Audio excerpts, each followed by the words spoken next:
crack. You can stop the chain to your brain. Straight to your skull crack. Rvd, the whole effing show. Rvd, the whole effing show. I will fly high. 5-star frog splash. You can't stop me. 5-star frog splash. Rvd, the whole effing show. Rvd, the whole effing show. It's all about the yin and the yang. The balance of power, the sin. You can't stop the yin and the yang. The balance of power, the sin. Rvd, the whole effing show. Rvd, the whole effing show.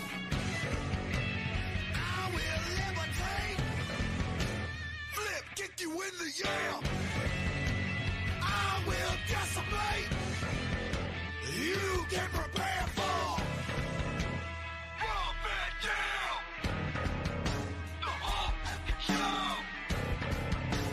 Rvd, the whole effing show.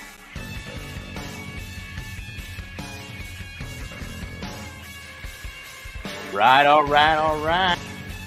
What's up, everybody? It is Dominic D'Angelo. I'm of SEScoops.com, dirt sheet writer. It is one of a kind with RVD. And guess, you guys won't believe who is here. I mean, you won't. Guess, it's Rob Van Dam. Rob, how are you? Imagine that. Jeez, can you believe it? I can't. I can't believe how quick these Thursdays are to each other. I know, right? Well, every we couple recorded hours. on Friday. Last Friday. Oh, right. All right. Well, that's So, why. That's why why. my timing is off. Yeah. No, doing good, dude. I'm sporting the. I'm about to get in the jacuzzi here. Oh, for tonight's episode. yeah, you're rocking that the man bun there going on right now. Hey, I don't have that capability anymore, sadly. But then the breaks. We're live though on Rob's YouTube channel at The Real RVD and at rvdtv.com. So be sure to share, like, subscribe, get the word out. We're also live on Rob's Twitter. So yeah, be sure to ask a question. If you guys definitely want your question answered, feel free to use the super chat and we'll definitely get to it because it pops up on here. I always try to keep my eyes peeled for some good ones too, moving along. But I see we got David Von Boglin in here, Italian. We have Triple E in here. Some good names, some regular names on here. But Rob, we have a special guest today, don't we? Yes, we do. We do. Yeah, I've been talking to my friend here for a while about coming on the show, and I just thought, what a wonderful time to do it. A couple years ago, I wrestled for this promotion in Wisconsin, Frontline Pro, and it was a fundraiser. And the guy that is the number one dude, I mean, he's the boss. He's running. It's his company, but he's also the main baby face behind it. It's the whole thing is just like a good energy kind of show. It was like raising money for a few different things. One of them being suicide prevention in the Army. Oh. Uh-oh. Rob froze up. Guys, chime in, see if is it me or is it Rob? I hope it's not the solar flares again. We had the solar flare issue last time, a couple of weeks ago. But yes, if you guys want to chime in, use the super chat. Feel free to subscribe, rvdtv.com. Go to Rob's YouTube channel. On top of that, spread the word out on Twitter and everything like that. Hopefully Rob will come back. But I will finish what Rob was saying and get his special guest on here. He mentioned it, Frontline Pro. We'll get a little bit more details from the man himself And that man is Ben McCoy. Ben, how are you, dude? Doing all right, man. It's just my luck, you know. You were about to do everything, and then he finds a way to hop off. And then he hops on off. He's just, hey, that's why they call him the Zen Master. He appears and disappears whenever he feels like it. That's it. He's like Batman. For real. It's his world. We're living in it. It's totally That's it, man. So. But you're doing great. And the bald works. Don't feel bad about not being. So? Oh, thanks. Don't feel bad. I've been existing with it for about 10 years now. So, there you go. So you're a seasoned pro then. I'm well used to it. I'm a seasoned vet at being bald. So there you go. But hey, why don't we start off then just getting your background as a wrestling fan? How did you get into it, and what really intrigued you into the business of it? Well, not the business, but just being a fan starting off. Oh man, I think it's that. I unfortunately have the cliche answer, which is I can remember my earliest memory being 4 years old and going downstairs and watching the recap to WrestleMania 3 that I had never before. It's like 4 o'clock in the morning, right? It's dark out. There's no lights on. And I remember watching it, and it was setting up for WrestleMania 4 in the tournament. And I watched Hulk Hogan slam Andre the Giant, and my 4-year-old brain saw a superhero slam an actual real life in front of you, true to God giant. And I couldn't compute it. From that point on, I was hooked. It was over. And then the craziest thing happened, and I wound up finding out that you can wear pink and black and be really tough and make other guys tap out and wear really cool sunglasses that make you look like a futuristic, like, rock star. And so, you know, Bret Hart was the way to go. And I was so lucky to be able to meet him with my daughter. The best story I have about Bret Hart isn't even my childhood. We met him very luckily at a show. I took my daughter. She wanted to meet him. He was 35 minutes from my house. I couldn't not do it. We were second in line, and they had just brought his glasses back out, and and we were leaving, and it was like the old commercial where the kid's like, Bret. And my daughter is walking away with us, and she goes, Dad, his glasses. And they're bringing the box of Bret Hart glasses out. And as they're doing it, Bret sees her say it and calls her over, signs a pair, and he's selling these ones, puts them on her head and says, those are on me, kiddo. You have a great one. And sends my daughter off. And I was just like, that's insane. So that's, but as a kid, that was my guy. And that was all the way up until my cousin gave me my first ever tape that had the magical words of ECW on it. Oh, there you go. 1999, which I think we all know is Rob and Jerry Lynn. And good God, it was like caveman discovering fire. It was, you know, because I had, to that point, it was Doink the Clown and Bam Bam Bigelow and 1-2-3 Kid and Bret Hart and Shawn Michaels and Razor and Diesel, and you had all these wholesome characters. And then you watched ECW, and it was like, oh my, what? It was just this explosion of creativity between the Eddie Guerrero and He Who Shall Not Be Named matches, but also the Eddie Guerrero and Malenko matches that a lot of people don't talk about Malenko enough. I think Dean did some really fine work there that a lot of people don't talk about. Oh, the shooter, man. He was the shooter. Yeah, for sure. So, but then as a fan, you know, what got me through high school was like the WoW Wrestling magazine. Remember WoW? Oh, totally. 100%. Yeah. So WoW was so I was a kid growing up in a town of 1,000 people with one stoplight, trying to track ECW after finding your first bootleg ECW tape. Mm-hmm. Was like trying to find, you know, the gold at the end of the rainbow. So whenever you would be able, like, you know, your friend's cousin knew a guy from Madison or something like that, because we were in the middle of nowhere, that would be how you would find it. And my mom randomly went to the grocery store, and WoW magazine was there, and inside the WoW magazine was the paper pamphlet for the ECW magazine, and my mom subscribed me, and so I was able to keep up. And then, you know, shortly after, you know, and this was I'd already seen Rob do the Raw stuff, and then watching ECW in the 99 2000s, and then of course they got their television and everything. But like, it was kind of like the staggering between the two. It was such an eclectic mix of wrestling because I wasn't really a WCW guy. I tried in like the 90s and tried to get into it. I was the guy who always watched it. It was like, that doesn't make sense. Yeah. It was just hard it's hard to get behind something. I remember I used to watch Raw just to see what they would do with Sting and the Crow character, because that was awesome, and everything else was like the NWO. It's like, yep, seen it, read it, took the ride, read the book, watched the movie.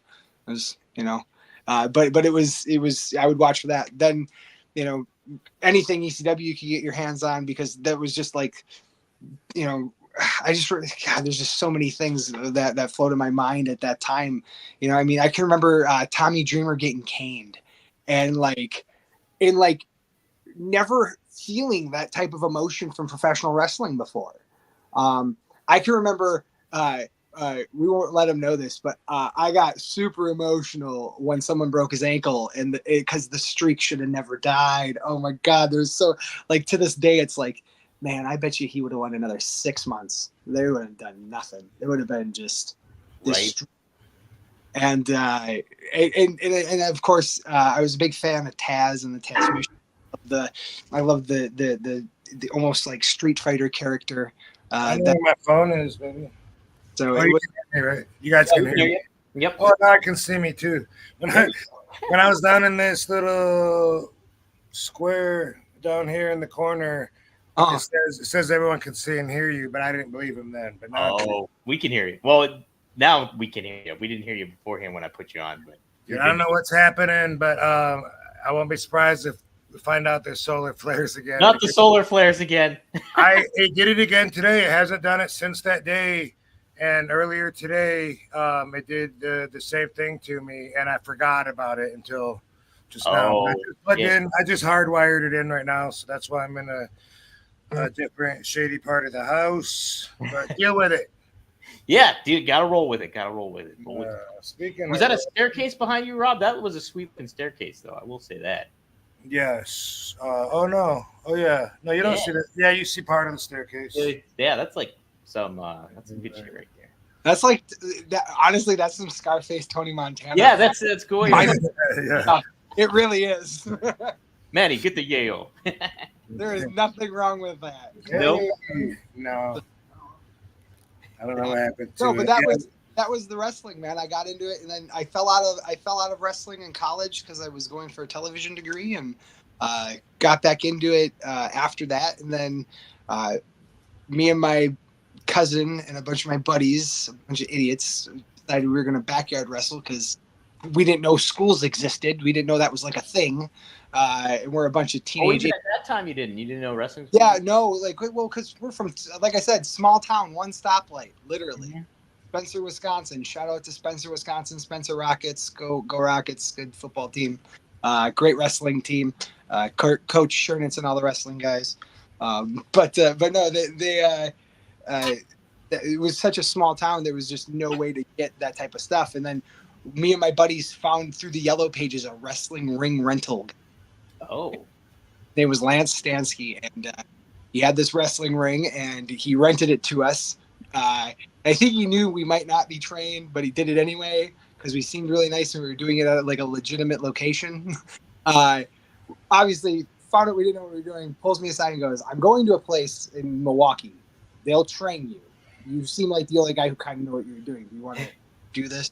And I was like, that would be great. So I met a total stranger, knowing I knew him for a grand total of 3 hours. I drove to his house 2 hours away from my house.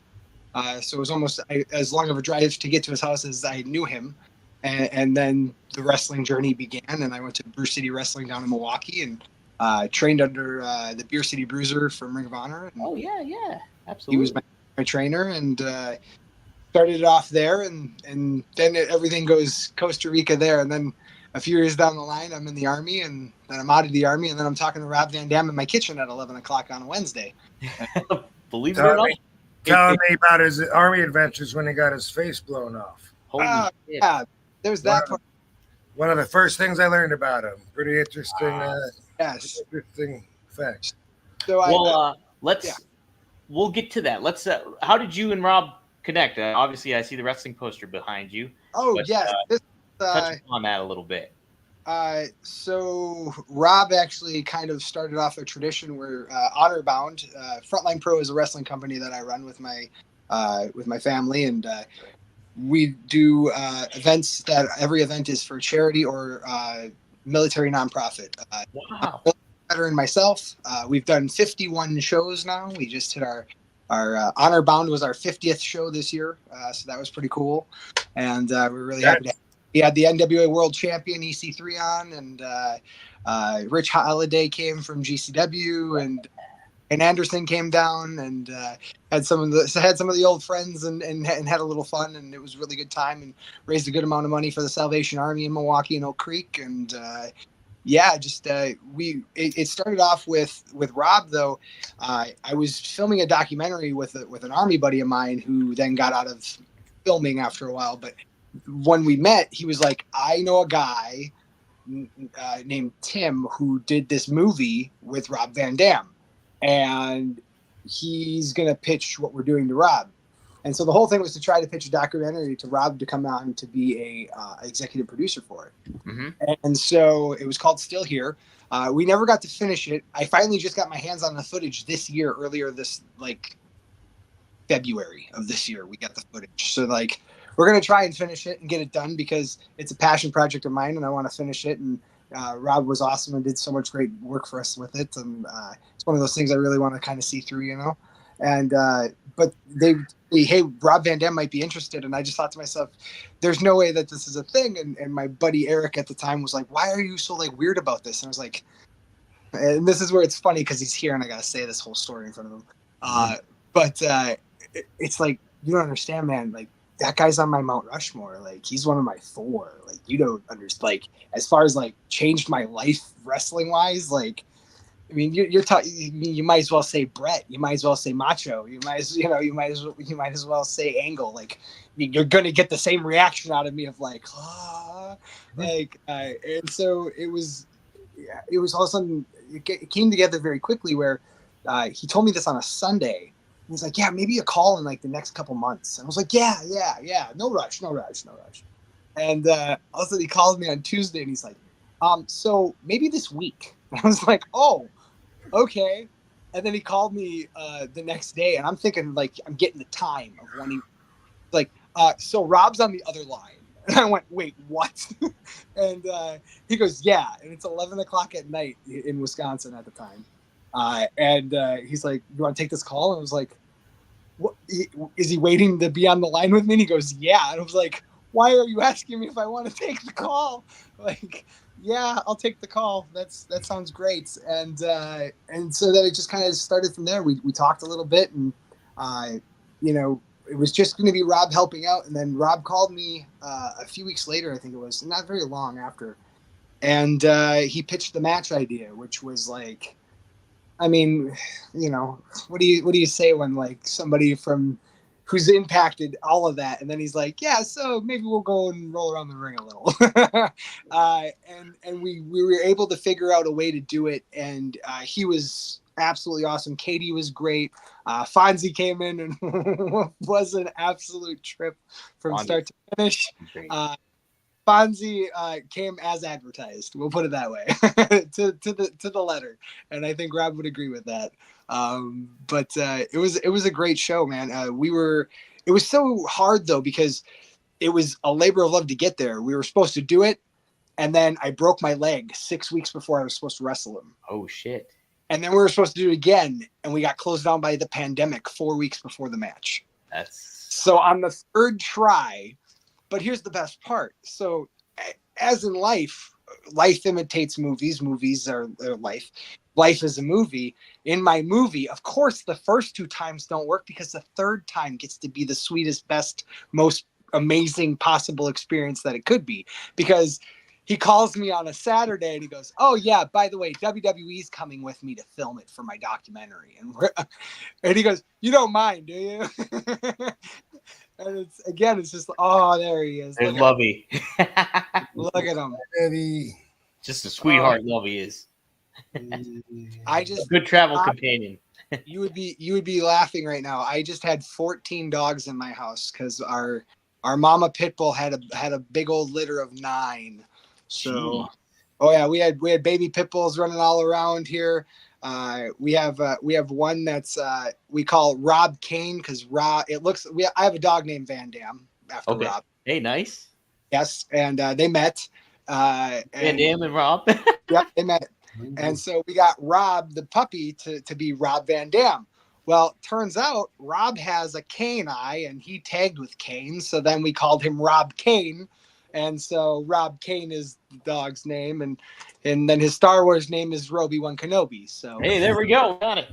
we cover it all across the board. Well, Rob, connecting with him as a promotion, working with him and stuff like that, what made you further connect and have this relationship like with Ben and stuff like that, that you continue to do it, just aside from it being another promotion, so to speak? It was the whole story, which, as Ben mentioned, we haven't been able to get out yet, but it's not really time restricted. I think the story is still it has the same value, even if it takes a few more years and some shit does. But anyway, it was the bigger picture. It was seeing, it was being touched by Ben's story and inspired by his motivation and his drive and what he did, by focusing all his energy in one way, whereas he was in the Army, and he has, everyone watching this knows I've had a lot of my friends kill themselves. Suicide, pretty popular way to go when you're a wrestler.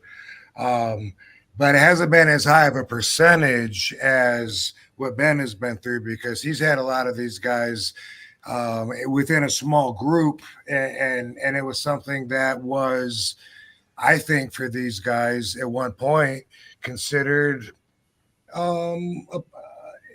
a possible option. You know what I mean? Like, it seems like shit is so bad in your head, and they got the flashbacks, everything that's going on when they have been in the front lines of war, which we can't even imagine. But to come out of that and then to have the traumatic repercussions of that experience, a lot of Ben's good friends, I think, just, said they'd rather die. And it seemed like it went through Ben's mind too. I was really impressed and touched by the whole story. And when it comes to the bigger story, how he decided not to do that and rather to follow his dreams of being a professional wrestler and making it, doing what he can, putting his energy into that. And I thought, well, what better way to end the damn story than besides you getting a chance to wrestle not only your inspiration, my favorite wrestler, Rob Van Dam. Exactly. Well, Ben, talk about that a little bit then. Give us your background about being in the military and what Rob's talking about, like the suicide prevention, everything like that. Give the audience and me some info about it. Sure. So I had actually wrestled for 5 years. The character guise of Irish Mickey McCoy. It was a very red hair. It's an easy sell. You don't got to worry about it. I had a brother doing it. Shout out Chase McCoy down there in Florida. But we had my life had kind of run a course. I just gotten married. We had just had our second kid, my first daughter. And it was just kind of, the 9 to 5s and the name tags and the hairnets weren't cutting it anymore. Needed to do something that mattered. And I come from a military family. My grandfather was in the bomber division in World War II. He was in Germany for just under 3 years. I want to say it was for his whole time there. And he was just like really high up guy, course chart guy, did all that stuff. Later went on to work for NASA, built the guidance systems for the Apollo and the Gemini missions. Wow. Yeah, crazy smart dude. Super smartest guy in the whole family for sure. My dad was in the Navy. He showed me one time on Top Gun. His job was an aircraft carrier flight deck operator. So his whole thing was planes and taking them off. And he showed me it on Top Gun. I then went to kindergarten and told all my friends that my dad was in the movie Top Gun because he showed me that was what he did. So I took it as that's my dad showing me that I'm doing it. Yeah. So, it's lost in translation. That's how I took it. Right. And so then for me, I actually almost joined the Navy at 22. Did wrestling instead. Went to my first training camp. Was supposed to sign my paperwork. Had taken my ASVAB test and everything to join. And I was supposed to sign my paperwork on a Tuesday, and I went to a wrestling show on a Friday, and kept going to wrestling shows. So Tuesday never came. And then when it came time for that, it was the funniest thing. I'm sitting there with my wife watching America's Got Talent.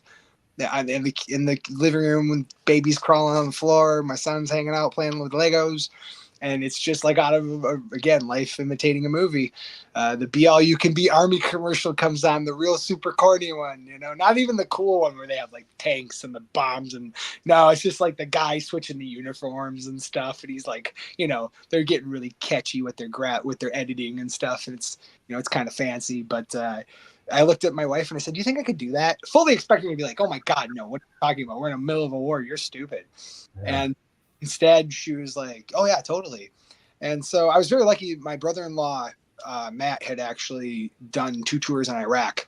Mm-hmm. And so I was able to pick his mind a lot about going in and doing it. And I was kind of behind the 8 ball. I was going in at 27 with a bunch of 17, 18, 19-year-olds. So I went to basic training, and immediately the dad jokes started, and I was dad, and I was the oldest one. So, everybody, it's kind of like being Rudolph with the red nose. You get picked last for all the reindeer games because you're the old guy. But got lucky. Had a few friends, a couple good guys from Boston. We're some day one gangsters, and we were able to get through it. And I got to my duty station in November. I came home. I was able to have Thanksgiving with my wife and my daughter and my son. And then I went back to my duty station in Fort Polk, Louisiana, which is now Fort Johnson. And I was there for 16 hours, and I got my paperwork to go to Afghanistan. Wow. Grand total, that wasn't even a full day. I got there on a Thursday night. Friday morning, I had my papers to go to Afghanistan. Holy shit. My original ship out date was Christmas Eve of 2010. My gosh. Yeah, and so apparently enough Army wives raised enough hell on post to be like, you're not taking our people on Christmas. So they backed us up a month. And the original unit, I was on Rvd, so the original guys had went in September and laid the groundwork, and then we were like second phase.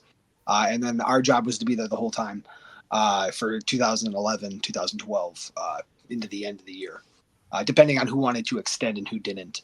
And I was Army Infantry, 10th Mountain Division. So our job was you put 100 pounds on your back, you take your weapon, you find the bad guys, and you make sure they're not bad guys anymore. And that's all by their choice, obviously. We make sure to let them know that there's a very judicial process that can be done. But it was a very quick fire learning process. I wasn't even in Afghanistan for 24 hours and I fired my weapon. So holy shit! Seriously? Yeah, it was that quick. It was. We did our first village assessment and came up over the rocks on a mountain range, and things kicked off. And it was just kind of from there. It was we were up in the mountains, so it was like a foot and a half of snow all the time that we were trudging through. You had to have special boots to walk through that type of snow. We have certain boots that have air vents for your feet, that you have your feet breathe. And we have other boots that have no vents that actually have inner layer of it's almost like what they have on the firefighter suits that they have for the forest fires, and they go inside of your boots. So, because in Afghanistan and Kuwait, it's so hot in Kuwait, you can walk on the tarmac and your boots will melt liquid you'll leave liquid footprints because your boots are literally melting on the tarmac. Yeah, 147 degrees. Feels like you're inside of a blow dryer. But yeah, like I said, it was all really quick. I said bye to my daughter had her second birthday. I shipped out 9 days later. I watched my Green Bay Packers win the NFC Championship game, and then I took off and I watched the Super Bowl at 2 a.m. in Afghanistan, and I was the only Packer fan in the entire thing. A bunch of Steeler fans sitting there looking at me like I'm a big old jerk. So that was fun. But no, got there right away, and it was just it's so funny because you think about those times and it's almost like a dream, but it was very surreal. It was everything you thought it was going to be. And I can remember getting off the C-130 and getting plane, and we're all walking down and getting into what we call them the cattle trucks, trucks with long gates on the back and guys just kind of sitting them on bench seats on the sides. And I just remember it was desert for as far as the eye can see, and then all of a sudden it just was like mountains, and then there was no sky because there was just mountains. So it was almost like being in a fishbowl, and just remember having that feeling of like, we're not in Kansas anymore, Toto.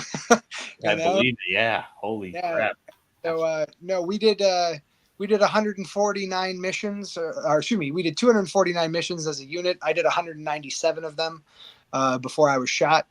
I was shot in the face on August 25th, 2011, pushing into an area of operation that nobody had been to in 4.5 years.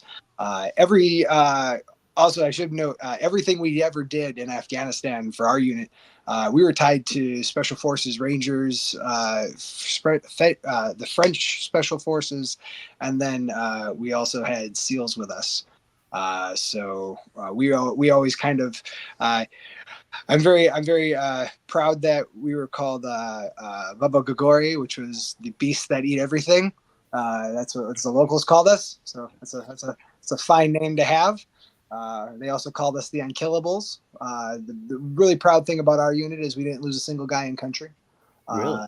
We had 116 casualties, which is injuries. You say casualties, people think that means death. It doesn't. It just means you're injured, you're hurt. Somebody, you got blown up in an IED, you got shot, you have shrapnel, whatever. We have like 116 of those, but nobody died. And that's just a pretty good thing. I was the one who decided to take the trophy of close but no cigar. Because my thing was a 7.62 round, which, to give you I guess a small education in ballistics, is the equivalent of a 30-06 hunting rifle.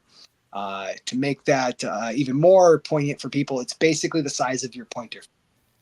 Oh, geez, oh man. Yeah, So, to a layman, that's new to me. I don't know anything about guns really, so. Yeah, so it's basically from the center point of your knuckle to the tip of your finger here is going to be the actual ballistic that comes off of the cartridge that it ejects from. It went through? Did it go through? No. So here's the crazy part. Had it went through, we wouldn't be talking. I would so most certainly be dead.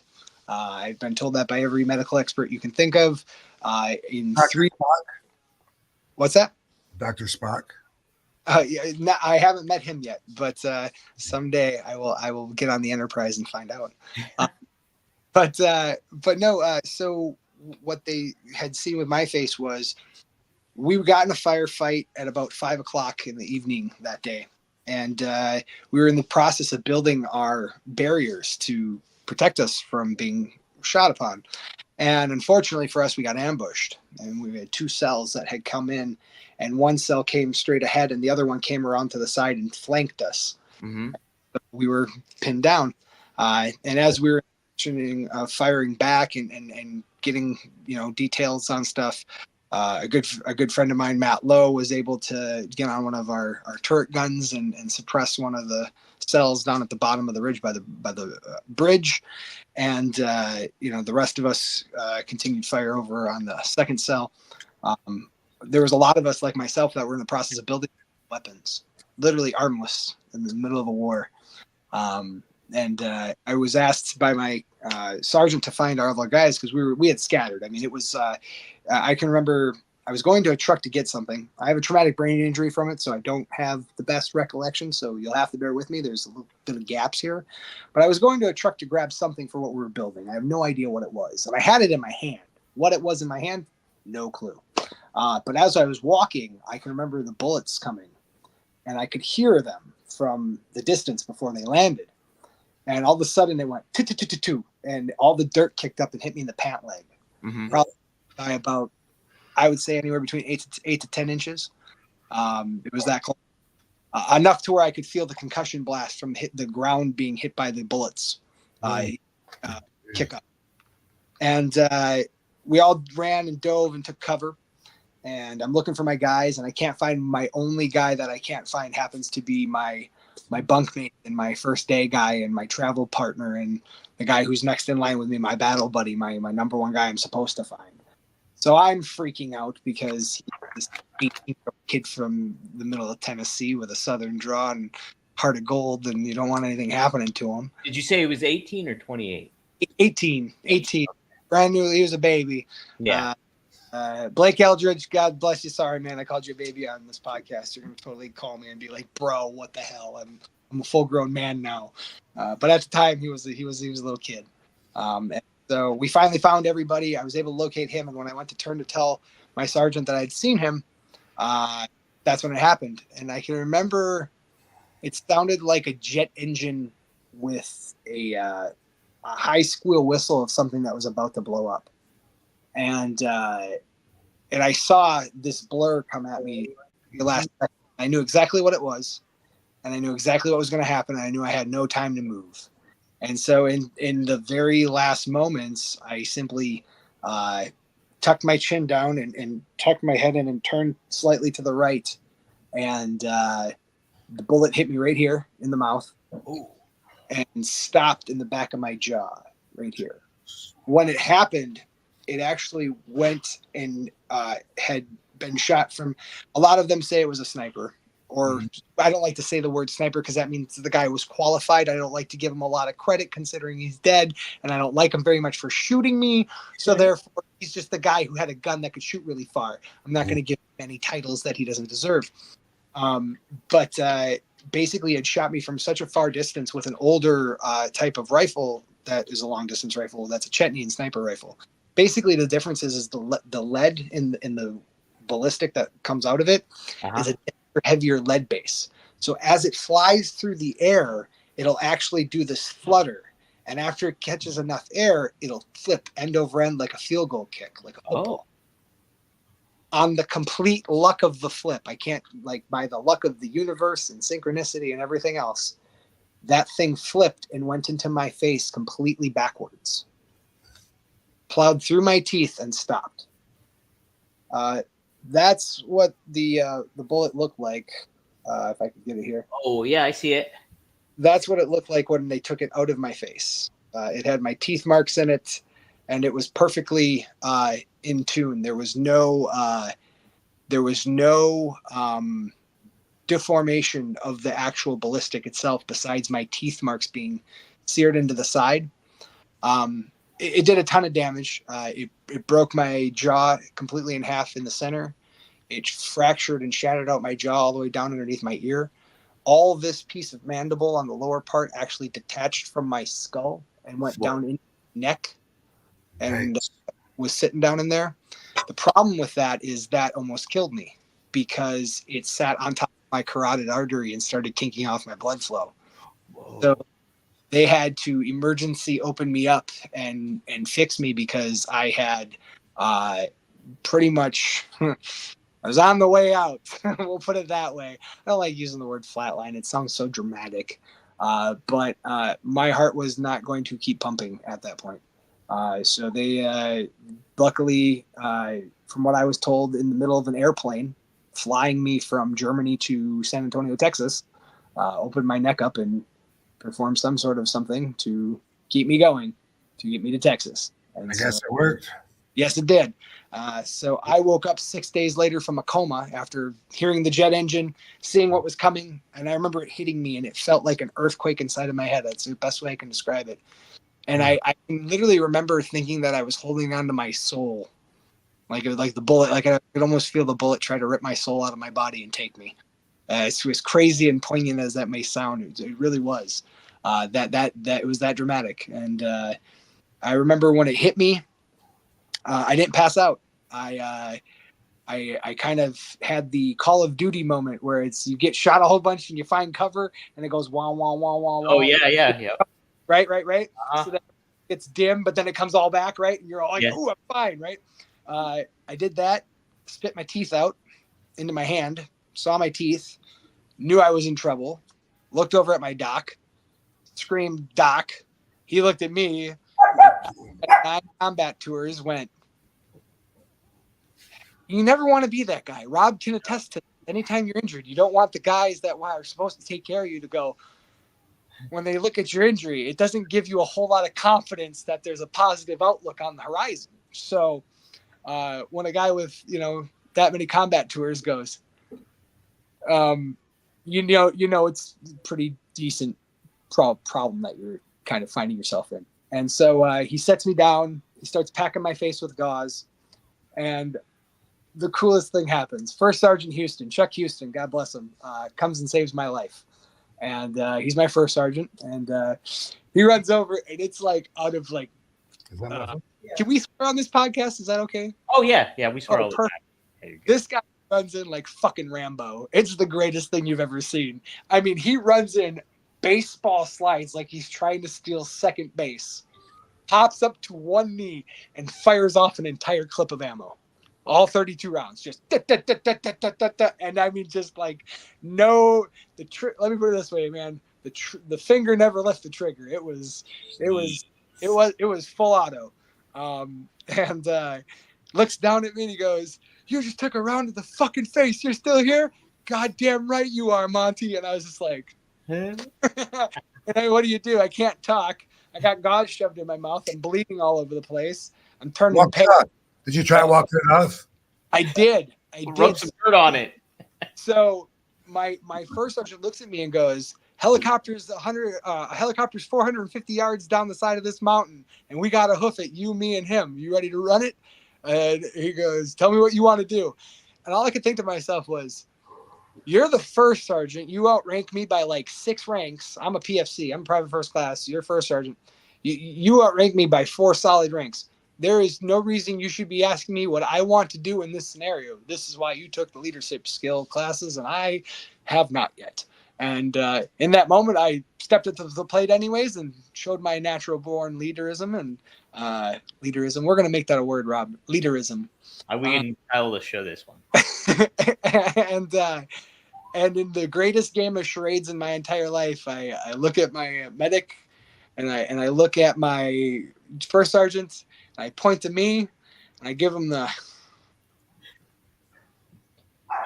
and they knew that meant let's make a run for it. Fuck yeah! And then we ran for it. And, I felt so bad because I was like the baby deer who hadn't figured out its legs yet. So like for every 10 steps these poor guys are taking, I'm taking like 2, maybe 3.5. I'm like dragging, and like I'm like the mariachi on the strings that isn't like the marionette there. Yeah, it's like one of the strings is disconnected and I'm like flopping. Yeah, the annoying band at the restaurant.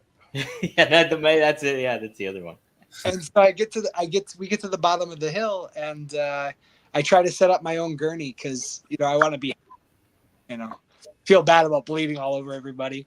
Then get told by my XO, Lieutenant Moffat, "Hey, stupid, stop doing that. You're bleeding."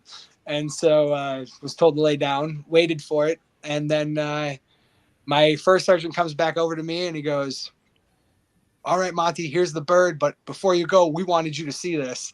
And he turns my gurney with like 4 guys, and they're all like holding me, and they turn this gurney, and I look over to this mountainside, and they go, "The guys who shot you, looking through these binoculars. You see them? They're all right there." And he gives me this thing, and we're kind of looking, and I can't see shit, but he's like, "They're right there." And I go, "Okay."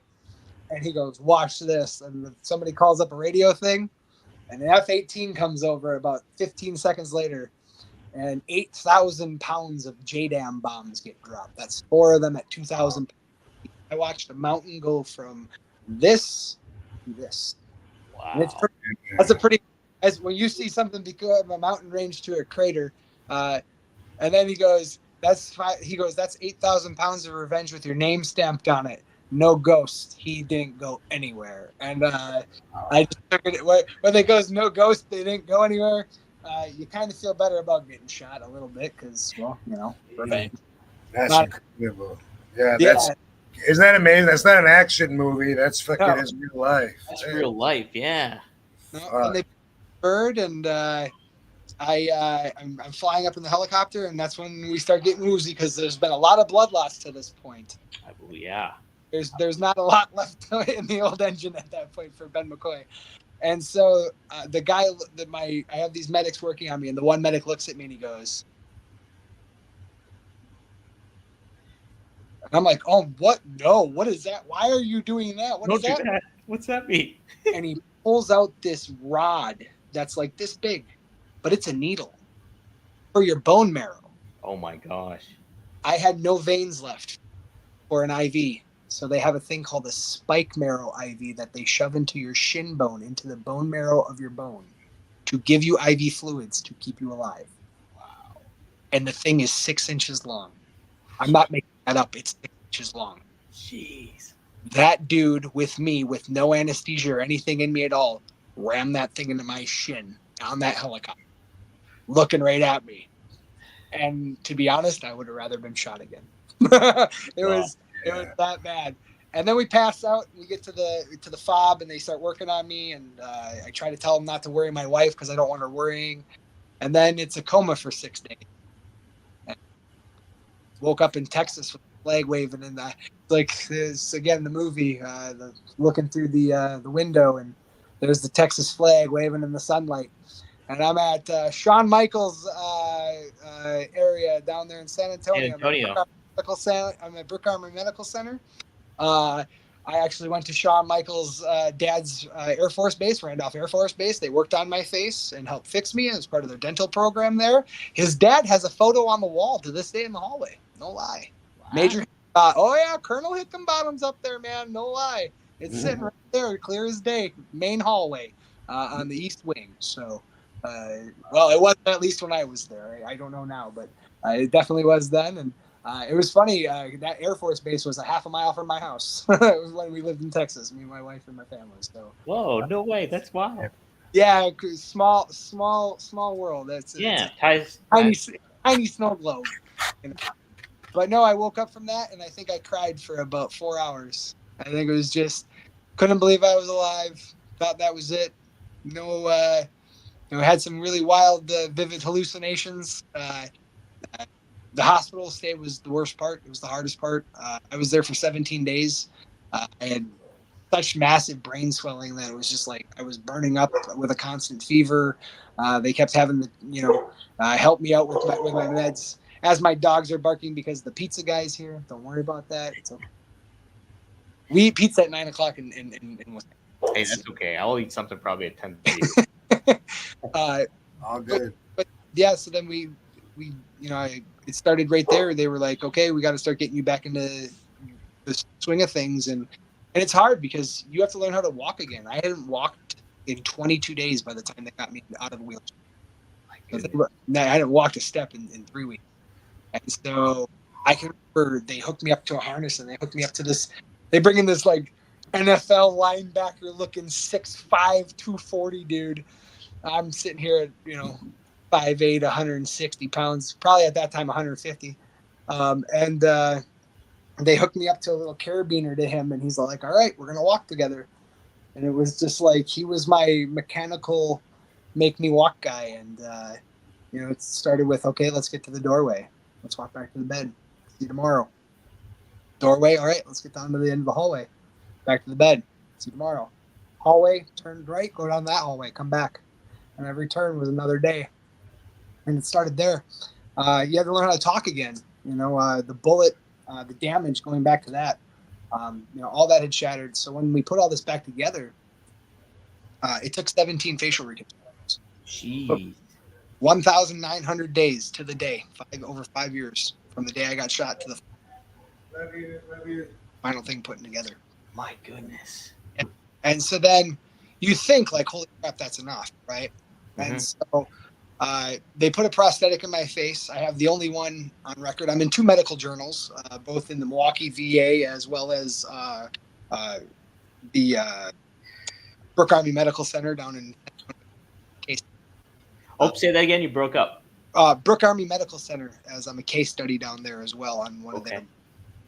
And it's been, so it's weird to be a medical thing. Every time I go to the dental people, they love looking at me because they're like, look at this guy's face. It's crazy.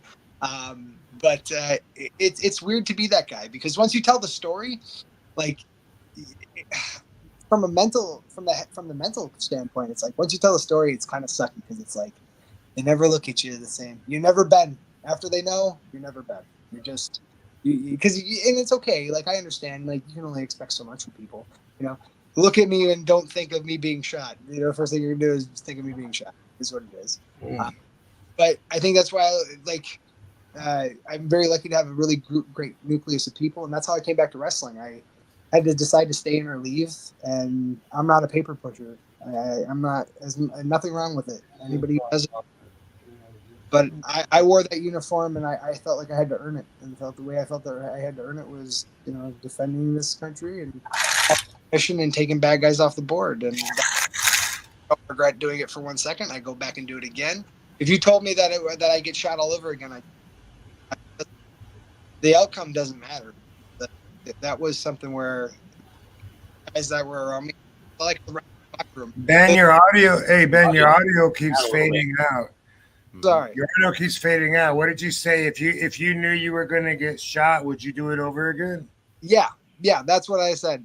If I knew that I was going to get shot, I would have went and still did it. If you came in a time capsule and were like, listen, bro, you don't get it. Like, it's going to suck. It's 5 years of your life, PTSD, all this other stuff. It's horrible. It's going to happen. I still do it. And I think it's because, my dad and my family it was always taught that you take on the burden so somebody else doesn't have to. And because if it's you, then it's not somebody else. And that's not a bad thing. Fun fact there, this is where he's going to totally lose his mind, Rob. My dad was hit by a train and lived. Holy crap. And I was shot in the face and lived. I see my dad in the hospital. My dad seeing his son and they're like this vegetative tubes, everything. Do you think he misses a chance to tell a joke? Oh no, he doesn't. First line, because my dad is John Wayne. He is the most cowboy man you will ever meet. He was born in the wrong century. He should have been born in the 1800s, driving cattle somewhere in Wyoming. But instead, he's here, and God bless him. I love him to death. But my dad, the first words, my dad doesn't say anything else to me. The first thing my dad says to me is, "Hey, bud." And I'm like, I'm giving him the head. I can't talk yet, so I'm like giving him the hand, and he goes, You know, when I got hit by that train, it wasn't like a challenge for you to up me, This whole one up. He looks over at my mom that's talking to the nurse and whispers back to me, "You're making me look bad." And and I got tubes in me, and I start laughing, and the nurse thinks I'm having a seizure. Oh. And my dad's like, no, he's fine. It's okay. And it was hilarious, man. That's just my dad, though. What a good way to break the tension, too, for such. Yeah, what a good way to be like, hey, it's okay. Yeah. So fast forward from there, I retire out of the Army. Tim McGraw, the country singer, gives me a house. Really? Yeah, with Operation Homefront. The house I'm living in right now. No shit. I like him even more now. I liked it before. Is that a TV show? It is, right? No. He had a 31 city tour, and he picked 31 soldiers' stories to give houses to. And my wife wrote in our story and said, my husband got shot in the face and lived, and he's here, and he's walking and talking, and they can't figure out how he did it, because to be fair, every doctor I met surgeons of 20 years, 30 years, guys that were there forever at the medical places, and they looked at me. Dr. Phil? Not Dr. Dude, I wish. You get all these cool people. I don't have the same contacts. I don't run in the same circles as you, obviously. But if I could ever hang out with Dr. Phil, that would be fun. Rob, did you ever meet Dr. Phil? No. No. Yeah. Yet. Keyword yet. It'll happen. Dr. Dre, did you talk to Dr. Dre? I mean, you say every doctor. I just want to make sure we're covered. Well, we'll say in the Texas area, we'll put it that way. At the time, but I had a couple of surgeons that were like, I've done this for 20 years. I've done this for 3 different wars, and you're the first guy that's had this injury that's still here. Everybody else is dead, and that's a weird, it's a weird flex to be like, oh. So this is all bonus. I'm supposed to be dead I was 28 at the time when I got shot. So it's like, I'm supposed to be dead now. This is supposed to be, and so what do you do with that? And for a long time, it was just getting back to everything. I had to walk with a cane for a couple of years, and it was, I had pseudo strokes, migraines, and my body would try to have a stroke. And then my brain, to stop me from having a stroke, would have me literally seize and have a seizure. Instead, it's like a last minute defense mechanism that your brain does when you have a traumatic brain injury with scar tissue. It's crazy. So we had to get past all of that stuff. And eventually in 2015, a buddy of mine was like, you should come back to wrestling. And I bought a wrestling ring and I was renting it and just being the ring guy. I like being the ring guy, being back with my guys, because the brotherhood, it's uncanny, the similarity between the wrestling brotherhood and the military brotherhood. I mean, it is far closer than anyone will ever know. And I think that's why a lot of wrestling vets why a lot of military vets wind up being wrestlers, because the camaraderie and the brotherhood, it's not like, you have to understand, like for wrestling. I thought it was because of Sergeant Slaughter. He started it all. Yeah. And G.I. Joe. So G.I. Joe had a lot to do with Corporal it. Kirshner. Corporal Kirshner still doesn't get enough respect to this day. Also, Del Wilkes, the American Patriot, doesn't get enough credit either. If you're going true American Patriots, that guy was awesome. USA. Hey, take a breather for a second. You've been talking for an hour, and I don't want you to get winded and pass out. Absolutely. Amazing story. I feel like we've just read your book, and when you speak, you speak so descriptively that it's like it's easy to visualize what's going on while you're saying it. So it's pretty amazing. But I just want to point out something, because I like to point out things like this. But not being in your shoes, of course. So who the fuck could understand? Not too many people are able to tell your story, but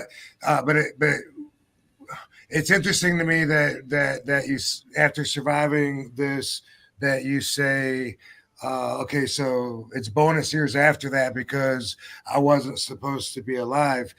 I feel like, and again, I mean, who knows what the fuck I would think, but I feel like when things happen, not to that extreme, but things happen, like let's say I narrowly miss a car or something on the highway, or there's almost a crash, someone else runs into me, and I'm, whoa, god damn, I'm so clumsy today. And I fucking and anyway, I evade it. Like it's my natural instinct, like, to think, because Katie would be like, whoa, 2 seconds earlier and you would have, that car would have ran into you. My first thought is it was never going to happen. That's my first thought, is like, you never were going to die, dude. That wasn't your story. Like, you're protected. That's not your destiny. You got Athena watching you, you'd be the last one to survive a plane crash. And that's the way I see it. Again, not living your life and having actually been in your shoes, but whenever I'm in anything, I'm always like able to stay calm through everything, because I feel, there's so many times where it's like, whoa, that was a close call. I got almost like stepped off the fucking edge there, but you know what? I was protected, and I feel like that wasn't going to happen. And then I feel more connected with the universe when personally. Do you think that's like a different psyche? For me, after everything happened, you feel this tremendous amount of survivor's guilt. And at the same time, how do I put it? There's almost how do you put this? There's almost like a competitive spirit to it that breaks in you, because it's like, I got shot with 50 days left of my tour. I had 50 days. I had been there for almost 10 months. I was there 50 more days and we were going home. Mm-hmm. Like going 15 rounds with Apollo Creed and he knocks you out with 30 seconds left. Mm-hmm. That's what and you don't get to go home and get the, surprise your kids at school and surprise your wife at work and do one of those viral videos. And you don't get the flags and the welcome home and the everything. You get hospital monitors as nurses changing your bedpan at 4 a.m. Long road of recovery ahead of you. There's a big difference. Moving to San Antonio was hard. My kids had to grow up between burn victims and IED blast victims and gunshot victims and people who were in horrific crashes that were over there. And, that had to become the status quo and the norm for a while for us. And that's I think there'll always be a little bit of regret there for me that a little bit of my kid's innocence got taken away. And it's it's not anybody's fault. It's life. That's the situation. The war in a lot of ways is worse than hell, because at least in hell, the people that are there kind of made their bed. War takes anybody. War is the thing that takes anybody. It doesn't care if you're a little kid. Doesn't care if you're old. Doesn't care if you're sick. Doesn't care if you're right or you're wrong. It's it's so crazy that somebody could have that control over somebody like where we have all of our rights, rights, free passage without seizure of our property or anything, and then it's like they could just say, yeah, but we're gonna send you to the other side of the world to kill people that you don't know. And I don't know when the draft ended. You probably do know, but I also do want to add that I definitely have felt survivor's remorse where guilt. When I'm watching, burying my friends, and I'm watching them literally go into the ground while their wives are bawling their eyes out, and I feel like somehow just by being in the business that somehow I've condoned the lifestyle that attributed to this. No, absolutely. And for on my end, it was, it was almost like you got this bad punchline of a joke, because starting in 2014, things are going great. I'm looking to, kind of get back in wrestling. We're tired. We're living, we're raising our kids. Everything is going well. We're having babies. We had 2 babies after I got shot, 2 miracle babies, I call them. My little Irish twins, Ireland and Marin. Marin is my little wrestling manager. She wants to be a manager, and my oldest daughter Verona wants to be the ring announcer. My son Gavin's a wrestler, and family business. Everybody's in the business, and everybody's kind of on the payroll now. Especially got a lot of good support also too from like the locals. Like everybody seems like they're really behind what you do and appreciate. Not just bringing them fun shows. They love that, but also anybody can feel good about going and supporting it because you're helping so many people. So it's a really cool thing you got there. Yeah, man. Thank you. And that was it. So I lost my first guy, Brady Oberg, back in the early 2016, excuse me. And all of a sudden from 2016 to like 2019, right before the pandemic, we just started losing guys. Guys just started checking out, and we lost 14 guys to suicide in 4 years, and it was just like, what the hell is happening? And then we lost 3 other guys to natural causes. One guy had a heart attack. One guy got shot in a hunting accident. One guy had a brain aneurysm.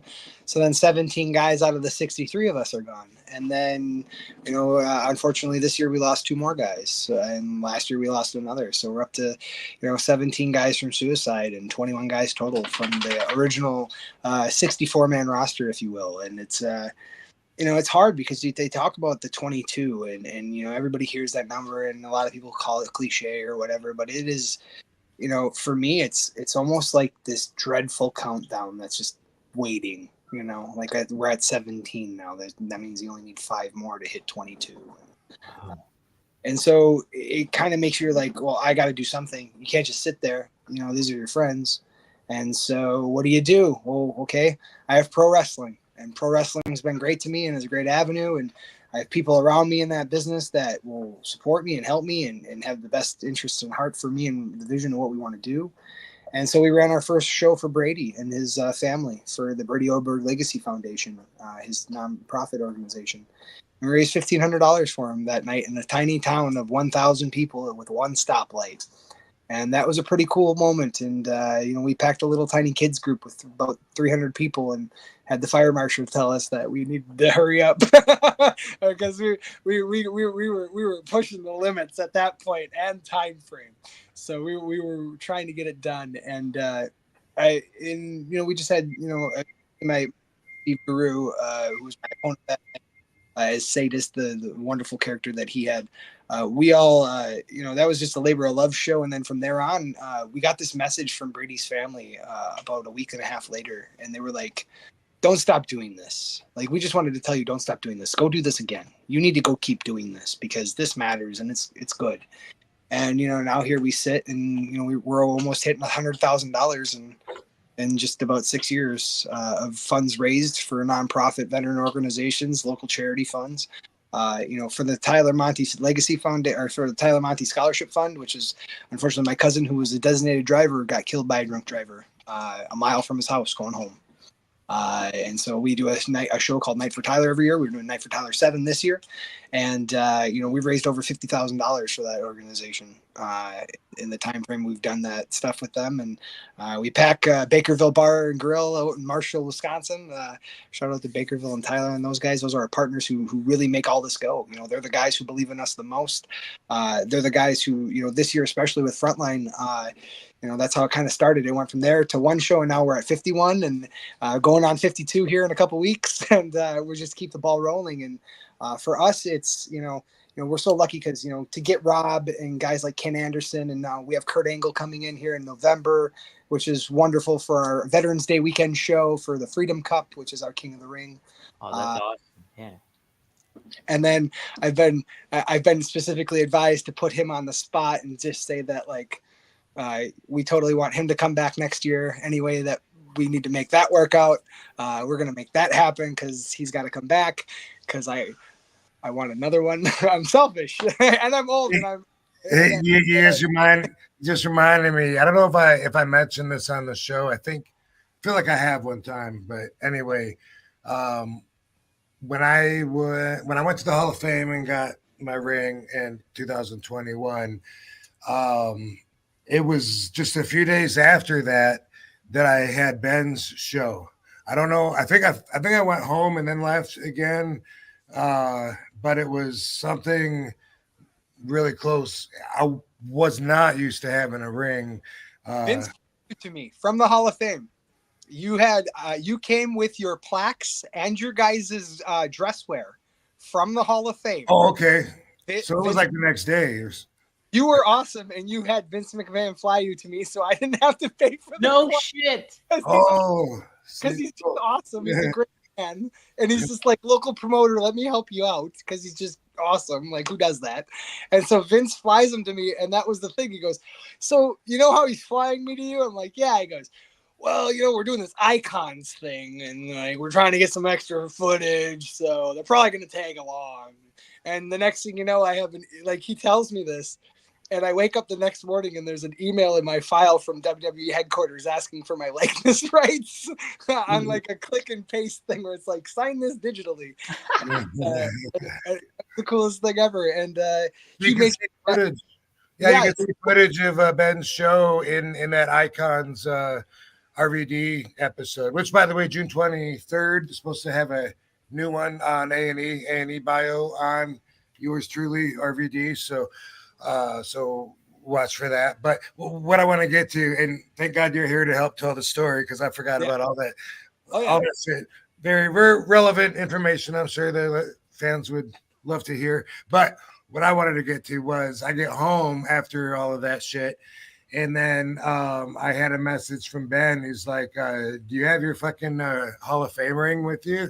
And I'm looking all over. I'm like, fuck, where is it? So I accidentally left it in the hotel, and it took an honest maid to find my ring in the room and then turn it into the desk. Then an honest desk person to call Ben and say, hey, we got this ring left from in the room from one of your wrestlers. And then an honest promoter and Ben and saying, hey, I'll fucking drop it in the mail and ship it to you tonight. But anyway, totally forgot. And I could have lost it hours after I got it. Wow. The worst part was I texted him about it, and he goes, man, you don't understand. If you don't have the real thing, they give you the fake ones that make your finger green. And I was like, there's no way in hell. There's no way in hell my Mount Rushmore is gonna go. Get the green finger. You don't want to go. And so my wife, we have a thing called Wisconsin nice, like the Wisconsin goodbye, where you say bye to someone and it takes 3 times to say goodbye to them. So instead of just sending him a ring, we can't do that because that's normal people just send you back a ring in a box. So my wife has to go to Hobby Lobby and like find this artistic decorative like casing that's like Americana. It looks like it's out of a Western. And like you open it up and now it's like a little treasure chest, and then you put the ring in there and you put all these snack goodies and Wisconsin stuff. And she by the end of it, I'm like, you just sent him a care package like he's a soldier, like he's in Afghanistan, like he was like, what are you doing? And she's like, well, what, you don't think he's gonna like it? I was like, well, I mean, no, he's gonna like it. She's like, well, then fine. And so then you don't argue in moments like that. You pick your battles. And very nice of both of you. I appreciate you. Yeah, no, and so I just remember my wife's biggest thing was, are we going to get them in time? Because it was like Tuesday, the week of Mania, and we're like, Vegas, don't know, and we were able to find through UPS they had this overnight shipping delivery thing, and if we got there, I think we got there with like 18 minutes to spare. It was like one of those Christmas movies where the guy's like Russian, it's like alone. And so like 18 minutes to spare, we get the ring in and it takes off and everything worked out. And I'm just sitting there, and on our end, it's like, oh God, just tell me you got it. Just tell me you got it. We're like, I'm checking my phone. Like obviously he has no way of knowing that it's coming yet. And I'm just like still looking like, oh, you never know. It might've got there fast. And it was a heck of a thing, and what a story. And you don't want to tell anybody about it because that's his story to tell whenever he wants to. Sure. So when he decided to tell it, then of course your phone blows up, and like he did Chris's show, and then when he did Chris's show and he dropped the story there, then it was like 6 days of my phone just like can't really get the right one. Oh, there it is. Yeah. I'm trying to show you how fucking beat up this ring is now, but I don't think. Well, I guess I don't have the right light in here, so that's cool, and I should probably kayfabe that a little bit anyway. But damn, man, it looks like it's ready to fucking. I'm so not used to. You can't really tell. This is the perfect light. It looks awesome. Yeah. Good. Yeah. Really good. It's so like. You're like, great. The one time I showed it looks amazing. Yeah. Okay. Anyway, I'm so not used to wearing a ring. It took me so long to remember to bring it to the appearances, and I use my knuckles because my wrists don't really bend that good, and also for sanitary reasons. You know what I mean? Like if I'm in a public place and I'm going to push a door open, I usually don't use my open hand like most people do because I think that's dirty, especially if I'm touching the handle or something or pushing it. I usually use my knuckles. And that's probably from wearing contacts because that's probably put into my head when I was a kid when I started wearing contacts to keep my fingers clean or whatever. But plus, my wrists don't bend that good. But I always beat the fuck out of this because I'll use my knuckles on like a glass door. Yeah. Every time, like, fuck, it just cracked again. And, like I do push-ups on my knuckles. But anyway, I only wear it like doing appearances and shit now. And I might restore it. Or I'll just let it be hardcore like my fucking ECW. Yeah, like your career, man. Fucking. If it doesn't fall out, it literally might fall out. Yeah. Let's do a couple super chats here. We got a good amount in here. This must have been what you were referring to there, Ben. 22 a day. He chimed in, Warfighter. So thanks for the $2 there. What is that? You said the significance. Yeah, it's a significant number, right? What is Yeah, what is the significance of that? so Besides it being 33% of your troops, your platoon or whatever. Basically, the mathematical equation boils down to 22 veterans a day commit suicide. It's been a driving force behind the mental health initiative in the military. Is that a current statistic? It's they've always said it's ranged between 20 to 22, but they've consistently stayed with the 22 factor to this point, just because it's never dropped below to a point long enough to where it wasn't considered 22. You know, the during peaceful times, like when we're in between wars. Yeah, actually, it's funny that you say that, because a lot of the statistics at first were Vietnam veterans. The majority of the veteran suicides that they considered with the 22 when they first went and did all the research on it was Desert Storm and Grenada, as well as Vietnam, and those were the guys that were really taking their lives. And if you think back to those time frames, remember, Vietnam was not a popular war. We weren't the good, we weren't the home team. We were the heels. Yeah. And, when you come back from that and nobody supported you be there, nobody wanted you to be there. My dad himself told me he came back in his Navy uniform, and he got off the bus stop, and the bus driver stopped him and was like, "Hey, you should probably, I just want to take that off and put street clothes on." Because they blamed the soldiers somehow, right? Well, baby killer and all that other stuff. There was a lot of, because remember, there's a ton of war crimes. I mean, there's a lot of, that's a whole mess. I probably talked to you about the guy that I knew that participated and that had flashbacks of the what I believe would be considered war crimes now, kicking doors in to houses and just shooting families up that were watching TV. And we probably talked about that, right? Yeah, you told me a little bit. We were kind of comparing. The guy that gave me my name. Yep. And we basically kind of compared a little bit about his experience with mine. The problem, your guy, it was so much more of, enemies in the bush, people to find. There was enemy lines. With Afghanistan, I think the issue for us was there was no lines. It was chasing ghosts. It's hard to go find the bad guy when, okay, for example, we're all going together on a mission, us three, right? We get shot at. Mm-hmm. You get shot, Dom. Okay. You get shot. Me and Rob return. Yeah, he gets shot. We return fire, and we go and find the bad guy. Mm-hmm. When we find the bad guy, it turns out to be this farmer villager guy, and he goes, "Oh, please don't be mad at me. Please don't be mad at me. I had to. I didn't have a choice. They came to my town, and they put a drill through my daughter's head, and they killed her in front of me, and I have 2 other daughters and a son. And I don't want them to die the same way. And they said, if I don't do this, they're going to come back and do that to them. And I just buried my kid. I'm not going to bury another kid." And what do you do? Because at my end, Dom, you're still shot. You still have a bullet. We're still trying to save your life as you're bleeding. Wow. But that's some crazy fucking shit. It's moral conundrums. It's hard. I was, like I said, we were rolling with hardcore guys. We were doing, like I said, 197 missions is a lot. 249 missions for the 2-4 unit that we were in. Plus, we were there at the hottest time of the war, 2010, 2011.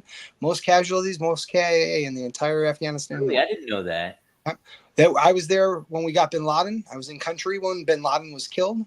I was there when Macho Man died, and I can tell you right now, it's a bigger deal when Randy Savage ate it than Osama bin Laden. And that's the truth.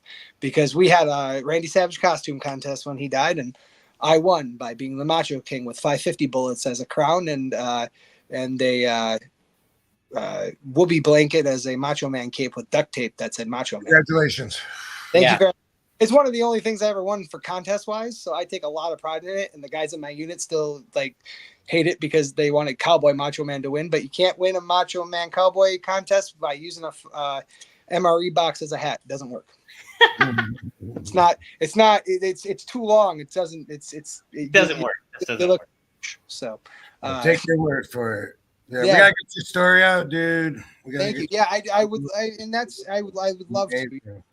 Looking amazing. Where, finding a new mission, new purpose was the whole point of Frontline Pro. And that's, the beautiful thing is you can take all that anxiety and PTSD and everything you saw and everything you did, and there's stories for days. Rob knows this. I mean, the problem with the story is it's just so big. There's so much of it, and there's the things you have to do over there, and not being able, there's not a word. The word no doesn't exist. If someone tells you to go do something, it's a lawful order. It's a military lawful order. You say okay because there's nothing else you can say. Those moments are hard. It's hard. Looking back at everything, and it's, I don't want anybody feeling bad for me or anything, but at the same time, there's a lot of sacrifice that goes into a war, and there's places like that take a piece of you and you don't ever get them back, and that's just the price of it. It's not that you did anything wrong, and in a weird way, it's not even that you're special. It's just that's the price of war. You lose a little bit, and it doesn't come back, and no matter what you do, it just doesn't. And that's respect, man. Yeah, and so we try to make sure that we can help them out any way we can. I was very lucky. I caught all the breaks. I was the soldier who had the strong family. I was, I had an opioid addiction after I got shot because, your friends start dying and you have a hurt face and you have a whole bunch of prescription meds. It's really easy to fall into that. I was lucky to have a good family and good people around me to help me pull myself out of that. And then Frontline just became the priority, and just writing stories and being able to be creative and be a creator instead of being a destroyer, kind of in a way is, it's almost a really great cathartic thing. And then you're helping other people with their dreams and going places and doing stuff. And I've been so lucky this whole second round. I've got to tour the world in wrestling. I've got to go to Japan 3 times and work with some of the greats out there, and had and seen the wonderful places he's been, and had these wonderful experiences and met all these great people. And I mean, Rob Van Dam's my friend. Like, that's the weirdest thing to say in the world sometimes. It really is. And it's hard too, because then it's always like, how do you say that? Not many people will admit that. Yeah. It's not hard because of that. It's hard because how do you tell people, hey, yeah, I'm friends with Rob Van Dam, no big deal, and not sound like an asshole who's like, I'm friends with Rob Van Dam, no big deal, yeah, whatever. But no, I was just telling him before we got on here, because I do want to talk a tiny bit of wrestling with you, because we never do talk wrestling. That's the funniest part. Friends all this time, we don't ever talk wrestling. We talk life, we talk synchronicity, we talk the universe. Yeah. I'm reading the Celestial Prophecy for the second time because of him. Oh, see, I have it. I got to read it. Highly also recommend Way of the Peaceful Warrior by Dan Millman if you ever get a chance for soul-searching books. It also a movie made with Nick Nolte back in the day in the early 2000s called Peaceful Warrior. I've watched that before. Yeah. Yes, wonderful. It's a great book that was written by Dan Millman in the 80s. So, crazy stuff. And then so, like, you can't say that you're his friend without flexing. So then everybody's like, yeah, nice name. Like, well, what do you want me to say? The guy who does this, who I know, who's my friend, who has 3 letters, that goes by his name that way as well, texted me today and we said hi. That's all. Well, we'll talk some wrestling. Dom's got to read some of the questions that have been sent in. We got some. A lot of them are just shout outs, Rob, too. So we got Real Bearded Gamer. Thanks for the $10, Australian style, it looks like. Thank you for being an awesome role model, RVD. Longtime fan. Your talk on mental health helped get me out of a very dark place. So thank you. Wow, that's awesome. See, that's just sharing perspective on my life experience. And it's great that just doing that, somebody could hear that, and it could help kick them out before the 3 count. And then that's great, because they'll always remember that. I always remember the things that helped get me out, and that's why I like to pass it on. Absolutely. We got another one too. I remember this question. Mafia, thank you for the £5. Rob, not a question, but just wanted to say your answers to my question on the fear of death a few months ago, and it's helped incredibly. I can't thank you enough. I remember us talking about that, Rob. You gave really good perspective on that one. I want to find what episode that is, and I should clip it up and put it up back on here too. I don't really remember the conversation, but I'm glad again, that it helps. That's fucking awesome. I love getting that kind of feedback, man. People come sending in, telling me that that I've helped them. It feels more mission driven. It gives me more of a reason to keep doing the show. You know what I mean? Just in case, because everybody kind of has to, even subconsciously, weigh out everything that they do against others. You know, like, you know, fuck, why am I driving all the way across town to fucking pick her up when so and so can pick her up and she's going right by there. Whatever it is, there's always like compromise going on and shit. And I forgot what I was talking about, dude. I'm tired. It's okay. I look like Renee, like on Renee's podcast, and you can only see half his face sometimes. And and he's like like when he was laying down in his bed or something, like that. like big eye. He had his like glowing mic, and he's like leaning.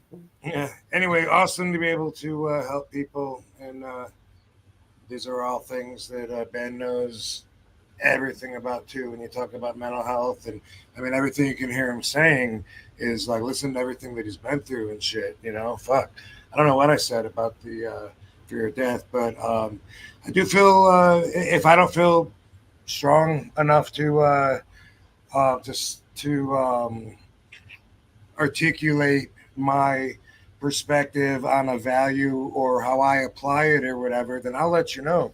Yeah. But, you know, like I always say, I stand by everything. I'm accountable. So go ahead and watch 30 episodes. Try and call me on some shit. I'm consistent. Yes, you are, very much so. David Van Boglin, friend of the show, thanks for the $10. He says, hey, Rob, tonight Kevin Nash had his 100th episode, and it's been very emotional because his son really started the show. I think it would be great if you could give Kev a shout out. He'd appreciate it. Yeah, Rob. I will. I appreciate that heads up. I will do that. I'll do that immediately after the show, yo. I just bounced from that show to this show. 100th episode. How do we catch up? How do we got half? It seems like he did his a long time before. He started up. He started up in July the year before us. So they started. 2 weeks in a year. Huh? Okay. Yeah. Mm-hmm. Cool. So those are the super. Congratulations to Kevin and Sean. I enjoy their show. Myself. Yeah. It's all for his son T, who passed away, and he was the reason that they're doing the show is because of Tristan. So yeah, all for Tristan Nash. So condolences on that. Mm-hmm. Ben, before we close this out, I did want to get your thoughts about what advice can you give to some people going through maybe what you've gone through, like military wise and dealing with survivor's guilt, and then how can people support you too? Oh, well, your cause and everything. Yeah. Advice. And I kind of feel, whenever I get asked that question, I always feel like Al Pacino on Any Given Sunday, where it's like, I've made every mistake a grown man can make. But I think it's, if you don't feel right, it matters. Like, it matters. You matter. If you don't feel normal, if something's off, if you have this thing where it's, you're tired all the time, or all of a sudden, you can't, I know when I'm going bad, it's, I can't watch TV for more than 5 minutes. I turn it off because I can't stay on anything. And my mind just clicks to the next thing and the next thing. And it's on a Rolodex and I can't get it back on the tracks. And, when things like that happen, you got to take stock and notice them. And I think we've, developed into a society, unfortunately, where it's, I'll figure it out without ever having an actual plan of how to figure it out. Mm-hmm. Or following through with figuring it out. And the problem with that is we wind up burying ourselves because it just, remember, the stuff, life doesn't, Rob told me one, it's in a great conversation we had, life doesn't stop happening. It's an ever giving thing. And for us, it's so easy to get buried by life. One thing goes wrong, 2 things, 3 things, 4 things. The next thing you know, you dig out 2 of those things, 5 more things went wrong. Now you're up to 8 things, and so on and so forth. And it's not hard to fall behind the 8 ball. Life doesn't stop punching, And the biggest thing is lean on the people around you. And if you don't have people around you, if you only have one person around you, then you hold on to that person like you ain't got nobody else. That's the people around you that get you through it. I'll never sit here and say that everything I've done or the Frontline Pro stuff we've done or anything, in my military career was just me. I had a wife and a son and 3 daughters, and wonderful mom and dad and family and friends, and especially friends that helped, and people that were there. And and in the later years of my life, and the most recent years of my life, I've had Rob for a lot of hard talks, things that I don't talk to anybody about, to be completely honest, and that's okay, because I know it's okay, because he tells me it is, and I believe him. And you need to find those people, the people who just care about you for who you are. Like, if you are just you and that's enough, those are the people you want. You don't need to go and repaint, the fence, or remake the wheel. You just got to be yourself. And if the people around you are worth being in your life, they're going to stick around. They're going to be there. And I think that's the life lesson in it all. It's just all that, and find a new mission, find a new purpose. If something falls apart, find something else. There's always something else. There's never nothing. Everything, something's always happening. So I've used the word passive recently to explain how I would consider my position. I think I'm more of a passive person. This approach that Ben's talking to about, I agree. It's easy to find people to tell you that life's a lot of work.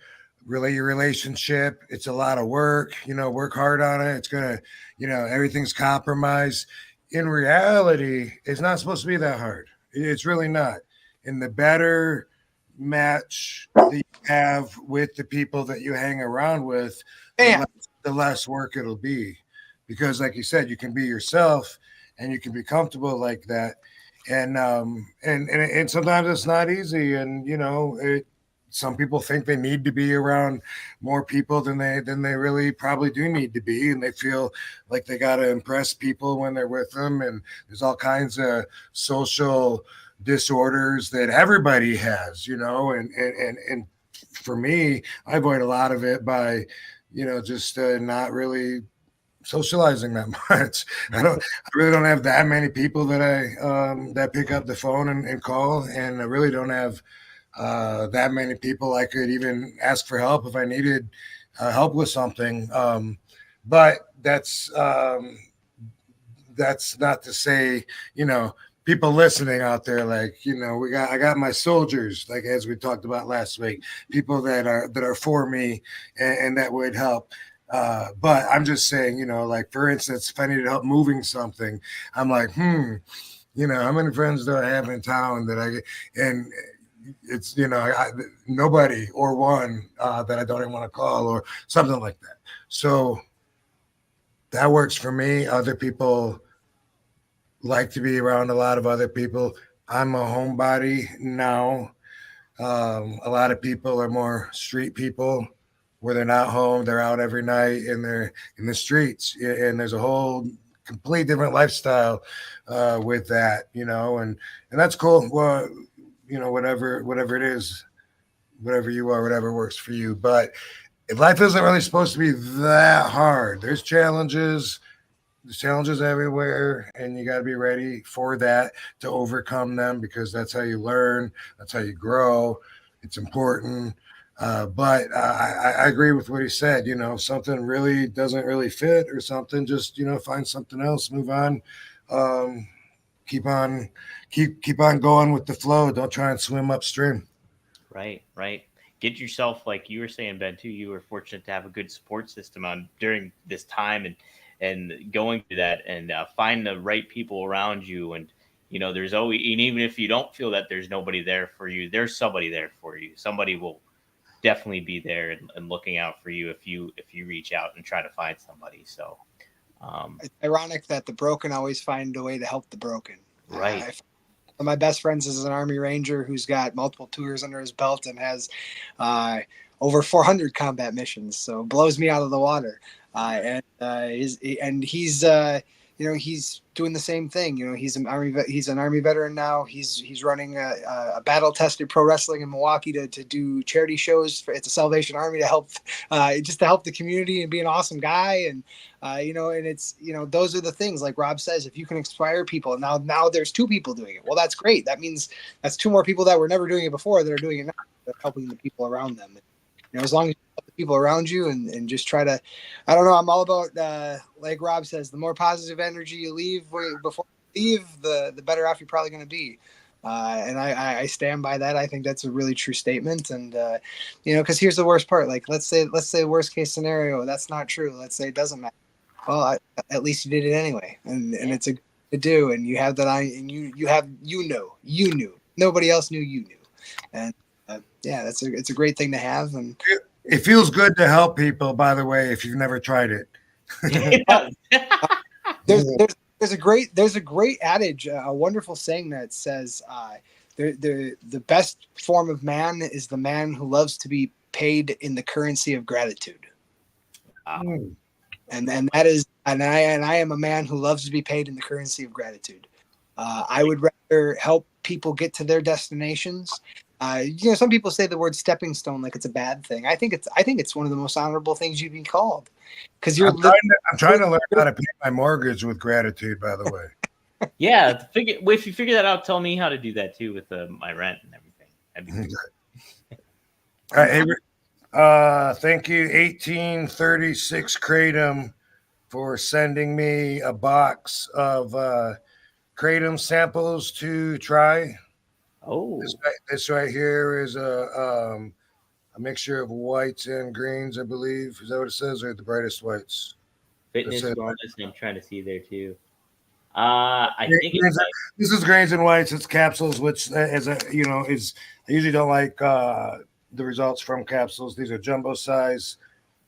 Anyway, I've just been like eating them, so I just ate the bag. But I just wanted to give a shout out to 1836 Kratom. Pretty cool name. So I don't know exactly why they call it that. It definitely sounds like a year. And it does sound like a year. Yeah. Yes. Mm-hmm. Yeah. I guess I should plug to Get Blitzed. That's our weekly sponsor, Mickey Ray Sinatra and Courtney. They do getblitz.com. It's THC Lit Aid. You can get 15% off. Use promo code RVD. All Delta 9. Guys, you can get it. It's legal in all 50 states, so you don't got to worry about any malarkey there. You can scan the QR code that you see, or you can go to get-blitz.com and use promo code RVD. Get 15% off your order. You got several flavors from black cherry to tiger's blood to pina colada to key lime pie and a couple other ones too. So check it out. Go to get-blitz.com and use promo code RVD, 15% off. Okay. We did get a couple more super chats real quick. Voodoo Vic, a regular here. Thanks for the $5. I've been binging Booker T's podcast, and he really thinks highly of you, Rob. No pun intended. So there we go. A little higher. Whoa. That's cool. Booker T is one of those very few people that I do consider a friend, but I probably talk to him once a year, or less. We just, first off, guys, at least a lot of guys, I think, like me, that don't need to talk a lot. I don't even talk to like my mom a lot. Probably should talk to her more. I don't know. Anyway, Book's cool. We were road wives. We traveled together, rode together a lot. Originally, there was him and Nick Patrick, the referee. Yeah. Somehow I ended up riding with them, switching from Mike Gossam and Sean Stasiak. I don't remember when the switch was made, but Book and I always got along great. And then when we were a tag team, I think we were the tag team champions, if I'm not mistaken. Right. It was really cool because we were a real team when we were out eating together or whatever, and that made it a lot more fun than just being with a couple of guys that you may or may not have worked with, in the past, or, as far as being in the ring with. Book and I had a similar vibe, he could get offended quicker than I could. I remember telling him that one time. I can't remember the way that I put it, but he's like, "You think so?" Yeah, dude, because he snapped at somebody. But we had a lot of fun, and one thing that stands out right now that's worthy of mentioning, I'm thinking about being at the restaurants and stuff. We would rotate the obligations of taking care of the bill and never have a problem with being accurate on it because we felt more like brothers, I guess. So, like usually if we get up in the morning and we leave a hotel, we got a 3-hour drive, like usually like if I grab breakfast, maybe he'll grab dinner or vice versa or whatever. Sometimes he or I might grab it a couple of times in a row. No big deal. If you feel like grabbing the bill and you say, I got it, then no argument. Like, all right, cool. Thank you. And it didn't even matter if it was like Subway $7 sandwiches compared to Japanese steakhouse fucking $100 tab. You know what I mean? It wasn't about that. And that's cool because I've seen like so many times, like in you guys know probably, but anyway, 4 guys to a car, and then they're and I've been there too, where you're getting gas and you got to split. Okay, it costs $32 to fill it up. So okay, you each owe me $8, and like I mean that was 1990, 91 for me, and I just have seen a lot of guys do that where they still at a higher level because they have to or they love it either way. But guys that might not be making a ton of money or whatever, but they would still sometimes split a hotel room, split the cost of the car, the everything. And so that was cool that me and Book we never sweat that stuff at all. It was like what time you get in, whoever got in first usually would get the car and then come back and pick the person that's coming in that flies in a little later, and boom, off we go. Yeah, there you go. And it's good to have that kind of camaraderie, like somebody you can rely on. One time, he wasn't with me, but there was a starstruck fan at a gas station or some shit in the parking lot. He goes, "Oh my God, RVD!" And he goes, "I love your," and he put his hand up. He goes, "I love your 5-time frog splash." Hilarious. Yeah. Were you riding together during the invasion of 01? Was that where you and Booker were riding together? Because you had mentioned Stasiak and some of the other guys, and it just sounded like the invasion crew from the 2001 angle. I think. Well, let me see. When I first came in, I think probably Mike Awesome and I don't know. Actually, maybe they were both there too. I'm thinking. I don't know. It might have been too when the draft happened, and you and Book were both on Raw. Maybe that's when you started riding with them. Well, that would make it hard when you get split up in the draft and one's on Raw and one's on SmackDown or something. That would make it hard to ride together. But right now, I can't remember if it was the other way around. Maybe I rode with Book and Nick first, and then the other guys. But no, I think it was when was 9/11? That was 2001. It's so funny he's mentioning that. We were just talking about this. One of the greatest runs of your whole career was there. You had you had a 8-week period where you beat Kurt Angle, The Rock, Stone Cold Steve Austin, Chris Jericho on the Unforgiven pay-per-view, as well as The Undertaker.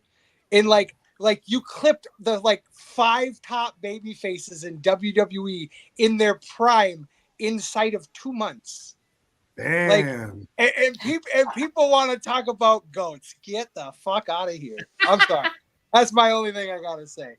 He clipped literally the Mount Rushmore of the Attitude Era in 8 weeks. He exceeded it. There was anybody more else too. Who did that like that ever. That's And all. Now they lost my phone number. I didn't. Yeah, no, I don't. Didn't realize it like that, but I've had people point that out. Also, what about Stone Cold, right? Yeah, that was literally in the 9/11. 9/11 happened right in the middle of this 8 weeks I'm talking about.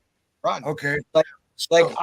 Because Unforgiven was right after that when you wrestled Jericho on the pay-per-view, and then you beat The Rock on Raw right after that. And that was after Stephanie did the SmackDown thing with you, and they were kind of flirting you and Stephanie McMahon around about Stephanie, and you were definitely the golden boy of the alliance at that point. They really were RVD. Well, and this is right before the triple threat with you and Austin for the title. And this is where Shane McMahon goes, well, if you win, then the Alliance keeps the title, and if RVD wins, well then. And Stone Cold just gives him the evil eye and leaves. And that's when Austin gave you the hug in the ring. And he's like, Austin's super jealous of you, and he can see the time. But the best part that I never understood with that, though, is they let him talk so well in that whole angle. And somehow it went from that to dude, whatever. I don't get it. Most articulate dude in the like the guy leaving the little seeds of doubt to everybody else for the Stone Cold is not the true leader of the Alliance, and so it's just it's a cool thing, So I watched recently the thing I did. I guess this was probably later, but the promo with Triple H where I'm talking about you can really spit some water. Because Katie brought it up. She said that she had seen that. She said it's really weird watching you be angry like you were in that. And I go, did you watch that? Or you think I was angry? And so I pulled it up on YouTube, and I'm not angry at it at all. But it was a really good promo. I mean, you could tell that that I wasn't nervous to be talking shit to him. You know what I mean? And it was, which I don't think he probably liked. But anyway, it was like, dude, come on, man. Like, I'm not going to be impressed with it. Of course I am. Everyone is. Bro, that is money. That's great. Yeah. Yeah. But anyway, so this memory that you just brought into my head now is specifically right after 9/11. That day or the next day, we're at the hotel in Houston where we're all trapped. And I think it's that day, actually, still. We're still trying to figure out what's going on. We had to make the drive up. Me and Mike Awesome were riding together. He was friends with Stasiak. And Stasiak was riding with Test and Stacy Keibler, maybe someone else too, but they were tired of Stasiak because he could try your patience. He was an acquired taste. And I remember being at that hotel, and we're still trying to figure out, how long are we going to be here? All the flights are grounded. What the fuck? What's going on? And I remember being in the hotel room with Mike and with Sean, and we're looking out the window. And Sean said that Tess wasn't returning his phone call, and he wanted to make sure that he had a ride, wherever the fuck they were going, because they weren't going to the building. Anyway, I remember Sean dialing Tess, and we're watching out the window because you could see over the pool, and we all watched Tess pick up his phone and look at it and go, fuck no. Put the phone back down. Sean was like, can I ride with you guys? Oh, man. What a visual. No. We got another super chat here. Ryan Brown, thanks for the $20. Big fan, RVD. Would love to meet you someday. One of my 4 favorite ECW originals. You, Raven, New Jack, and Sandman. I've had the pleasure of meeting Sandman and Fonzie. Sadly, can't meet Jack. Raven and you, I would love to meet. So, hey, you never know, Ryan. Look forward to meeting you somewhere soon, dude. I have been putting my appearances up at my website, robvandam.com, which I've had for 80 years. And every once in a while, I remember that I have a website. Oh, yeah. But I've been pretty good at it. When I have the posters, I put them up. But I actually learned how to do it myself, and it's fun. And so I went ahead and put some of the dates that are confirmed that I don't have posters for yet. I have more dates, more towns, but until they send the money, it ain't real, so it don't get written down. I'm still open. Having said that, I don't know what town you're in, dude, but maybe check out my appearances on robvandam.com, because I'm going to be in a bunch of places, such as Montreal, July 6th. Then on July 7th, you'll be in Yorktown Heights. The very next day. Very next day. Then you're going to Jackson, Mississippi, June 23rd and 22nd and 23rd. You'll be in Buffalo on June 30th. Cleveland, Ohio on August 3rd. August 30th, you'll be in Buffalo, New York. September 6th and 7th, you'll be in Arkansas. And then September 21st and 22nd, you'll be in Alabama. Cool. So, got some stuff in Ohio too. That what's the name of that town? Chickalate? Chillicothe. That's October 19th. But there's something. There's something before that too. But, okay, I don't see it up on the site yet. But maybe I don't have that one confirmed yet. But anyway, I guess I don't have the deposit for that yet. So. But if you're in Ohio, keep an eye out for that as well. What was I going to say? Jackson, Mississippi, boom, boom, boom. Ryan's from Massachusetts, he said. So. Oh, well, yeah, I was just there recently. I do want to go back, but I don't think I have anything. But yeah, I was just there in Springfield, right? So I do want to go back, though, especially since I just finished the book, my Kindle book on the Patriarcha crime family, which ran the New England territory, and the leadership went back and forth from Rhode Island to Boston over the years with the different whoever had the power. You know what I mean? So pretty interesting. And Whitey Bulger was amongst that too, as the Irish gang, not the Italians. But anyway, cool. Massachusetts. No, that's Mississippi. Yeah. Rob, did you like The Departed as a movie? It was okay. It was all right. Yeah. It was all right. I mean, it's crazy for them to say that's based on Whitey Bulger, because there's almost like nothing in it has anything to do with anything except for the relationship, between like the top boss and then the guy that's on the inside, Matt Damon, because Whitey had the John Connolly, the FBI agent, and so did his partner Steve Flemmi, also was an FBI informant for basically the whole time too, and they were both giving information to John Connolly, and he was doing some criminal shit, and that's why he's in prison right now. Holy shit. Jeez. Yeah. I'll have to I like The Departed as a movie. I still need to see Black Mask. It's about Whitey Bulger, right? That one's Yes, sir. Yeah. Yes. Got to see that one. Highly recommend the Iceman. It is about Richard Kuklinski, the professional hitman who worked for several different mob companies, as well as just hitman for hire, who actually had a regular 9-to-5 average Joe job. His daughters went to Catholic school. His wife was head of the PTA. Oh, wait a minute. You say regular 9-to-5, but he actually worked at the porno distributor at the adult film lab.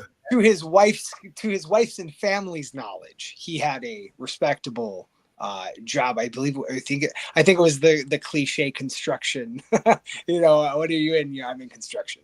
Type of finagle. But I know that they did a wonderful movie with him. Winona Ryder's in it actually, as the wife, and the guy who plays Zod in Superman is the bad guy. Michael Cannon? Yes, that he is the Iceman. He plays Michael Cannon, right? Yeah, cool. He plays Richard Kuklinski, and it's so funny because Kuklinski is the inspiration for Stone Cold Steve Austin. That's what Steve Soleil said too. How about that?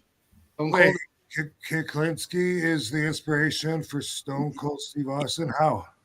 So Stone Cold watched the HBO documentary. There's 2 of them that you can watch right now on HBO Max or on Max, whatever they call it. And it's about Richard Kuklinski. They sit down and they interview him and they ask him about killing people and what it's like. And this guy talks about killing people like he's ordering a coffee and a box of donuts to go. It is as easy as breathing. There's no, well, you don't want to kill him, but you get paid for it. So you go do it. And it's just he doesn't shy away from the fact that he did what he did. He doesn't hide any of it. It's very, well, it was a business. They paid me. I did what they paid me for. And it's very, for Stone Cold, he thought that the amazing part about it was the complete disconnect in mercy or in any type of empathy or compassion for a human being. Yeah, there was just complete, utter apathy. And there's a line Austin said. He said there was that, and then the line in Halloween where the doctor says that he had the blackest eyes you've ever seen, black as night, and like that was the look that Austin would always go for, with that he would try to make his eyes look like the eyes of a shark, black eyes, dark eyes, like so that's what. And I think he trying to be Shark Boy or Richard Kuklinski? well, I think he was trying to use the eyes to captivate the audience, and That's interesting. but yeah, he was deep diving in that stuff. That was pretty crazy stuff when I heard about that. But I watched the interviews. It's an interesting psyche. Jeez, wow. The only emotion that he shows is when they ask him about his dad. Really? Yeah, there's one question he asked about the parent. It was either the mom or the dad. I think it was about the dad, and it's the only time he actually says, you almost got me there, because like he almost like wants to hurt the guy or something. But his dad was a piece of shit that beat him, and so there's 2 books on the Iceman, and that the one by Philip Carlo was one of the first ones that I read when I first started getting into the Mafia genre, which, God, I don't know what year that was, because I remember talking to Baldo about the book, that specific book, actually. Baldo, the pierced, what is that when you got your dick pierced and they called him that? Oh, Prince Albert. Yes. Yeah. That guy. Yeah. I remember talking to him about the book. And then getting another book, and he was like one of the first guys I talked to in the dressing room. But anyway, there's 2 books, and the movie that they did is not Philip Carlo's book; it's the other guy. But Philip Carlo's the only one that actually interviewed Kuklinski. Yep. Yeah, I believe. But you know what? Very interesting, but. Totally, you didn't read the book, did you, Ben? Or did you? I have not. I only watched the documentaries. Yeah, they're fascinating. I've seen them millions of times, probably literally. But here's a couple things about that they sneak into the book that's complete bullshit. Philip Carlo says that Richard Kuklinski is the one that killed John Favara, John Gotti's neighbor, that accidentally ran over John Gotti's kid on a bike, Frankie, and then he disappeared. So in the book, they say Richard Kuklinski is the one that disappeared him. Also, killing the Bonanno godfather that was fighting with Philip Rastelli. When Philip Rastelli was in jail, there was a war going on because Carmine Galante was saying that he's the boss, whatever. They fucking smoked him, and there's famous pictures of him because he's got a cigar in his mouth and he's laying on his back. Everyone has seen these pictures. And anyway, in Philip Carlo's book, it's Richard Kuklinski that kills Carmine Galante. Also in the book, it's Richard Kuklinski that kills Joey Gallo at the fucking Marion Joe's. Is that what it is? Anyway, the fucking wherever the clam shop. Oh, was that the one based off of in The Irishman? The guy that got killed in The Irishman? Yeah, the same thing. They take credit for it in there too. Oh, really? Same murder. Both of these guys take credit for it to try to sell their book. Yeah, and he says that he's the guy that killed Paul Castellano's son-in-law when Paul had the guy whacked because his daughter miscarried, and he thought that her husband was beating her, and he takes credit for that. Does he? No, he doesn't take credit for JFK, I guess. Anyway, good book, amazing, and the guy is definitely interesting, but there's a lot of things that there's just no way are true in the book. Man, it's like octopus. Let's say that What's again. that? I said it's like the octopus murders on Netflix. If you guys want to deep, man, you want to deep dive and question your whole life. Watch that. Umberto's Clam House. Sorry. Oh, Alberto's Clam House. nailed it. Ryan added in too. The Butcher by Philip Carlo about Tommy Karate Patera is a real good read too. I agree. Tommy Karate Patera, fucking still alive actually, and in prison. And yeah, that's a very interesting. He was also in the Bonanno family, and he did martial arts. He went to Japan and learned, and he liked to kill people. He killed a lot of people. He worked under. You're probably not gonna care, but in the movie where Johnny Depp played Black Mass. Donnie Brasco.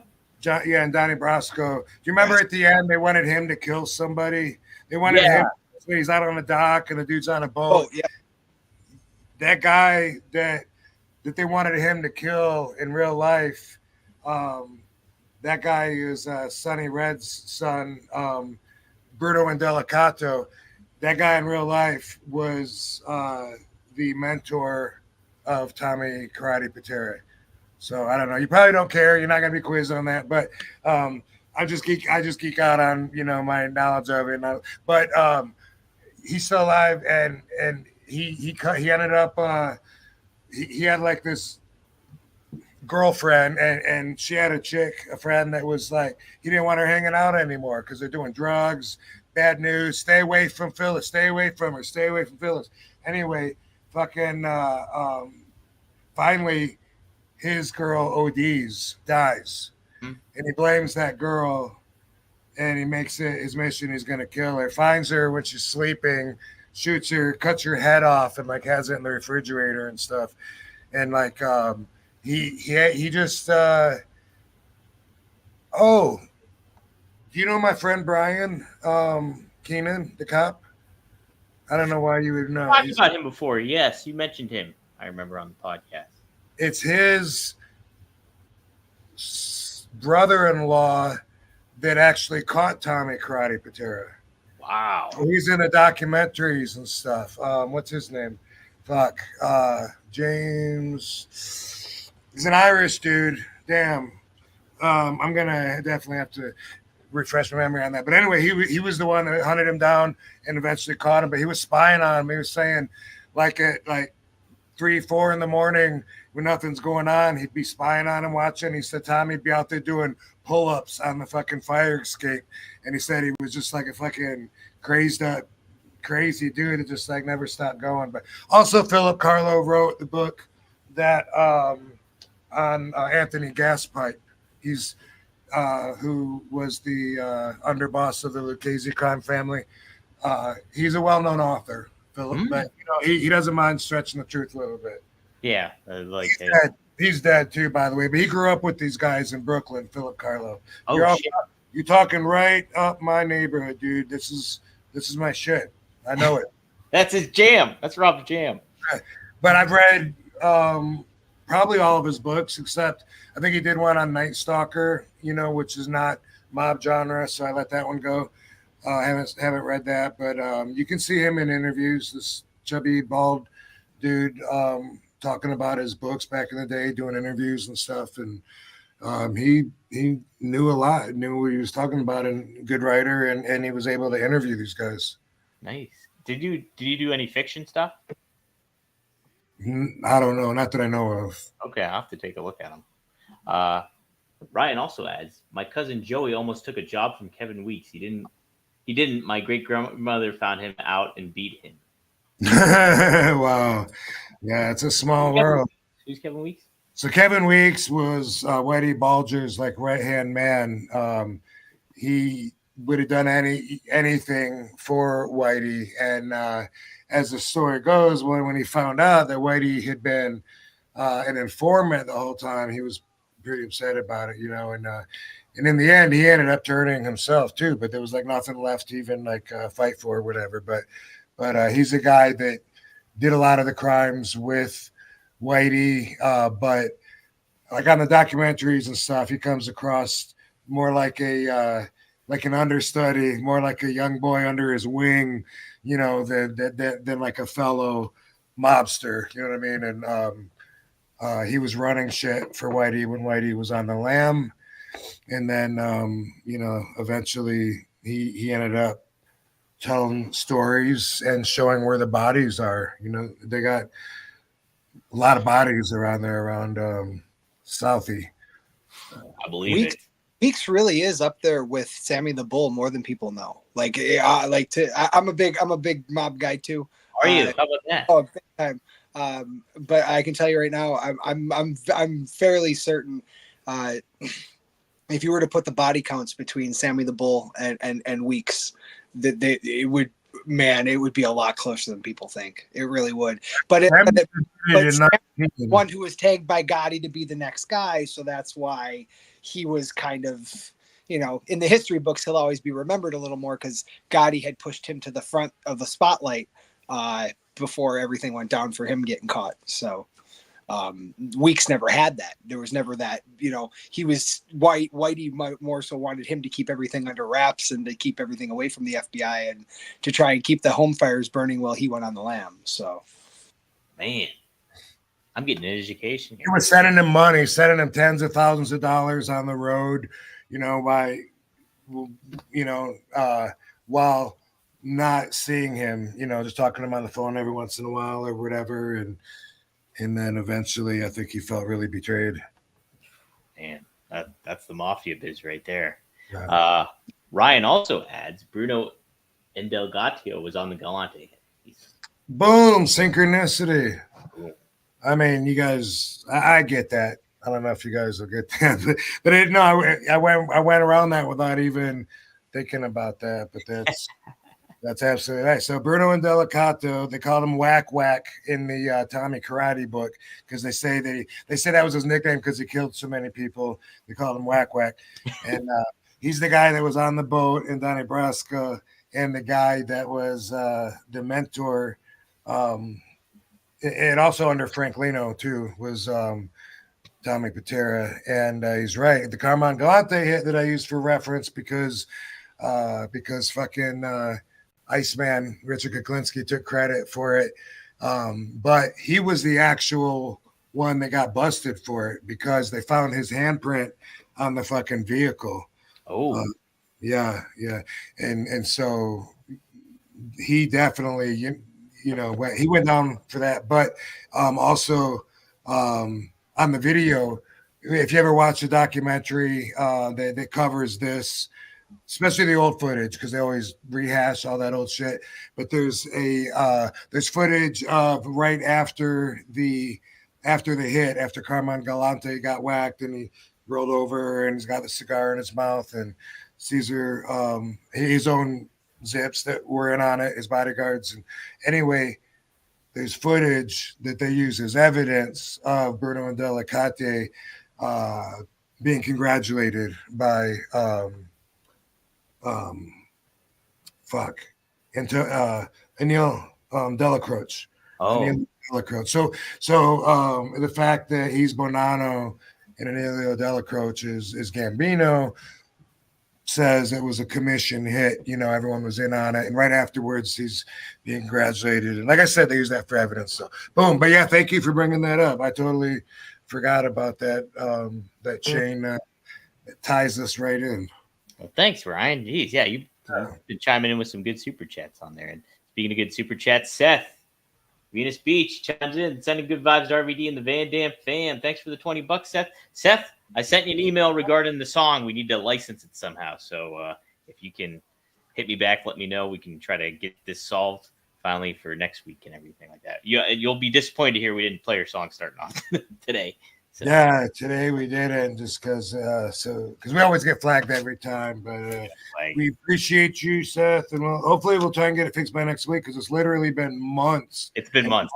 It's been months, and I think we can do it. We can make it happen. So do it because I want to hear that song. Thanks, song. Ben, tell us. Okay, so I have the poster of your upcoming show, June 15th, right? Is that the Yes. So Frontline Pro stuff for everybody who would like to know. There's my ugly mug with a bunch of my good friends who are really good at what they do. Are you the guy on the top left? What's that? Are you the guy on the top left? I wish. No, I'm not the map. No, that's our good friend Zach McGuire. But no, we have our Battle Tested and Frontline Pro, 2 veteran-owned companies come together at the Salvation Army, raise funds for the Salvation Army. They bring their best guys. We bring our best guys. We put on the best 6 to 8 match card we can possibly put on. And we raise a little money and have a little fun all at once. And then from there, we go back up to Bakerville, and that's our hometown base in Marshall, Wisconsin.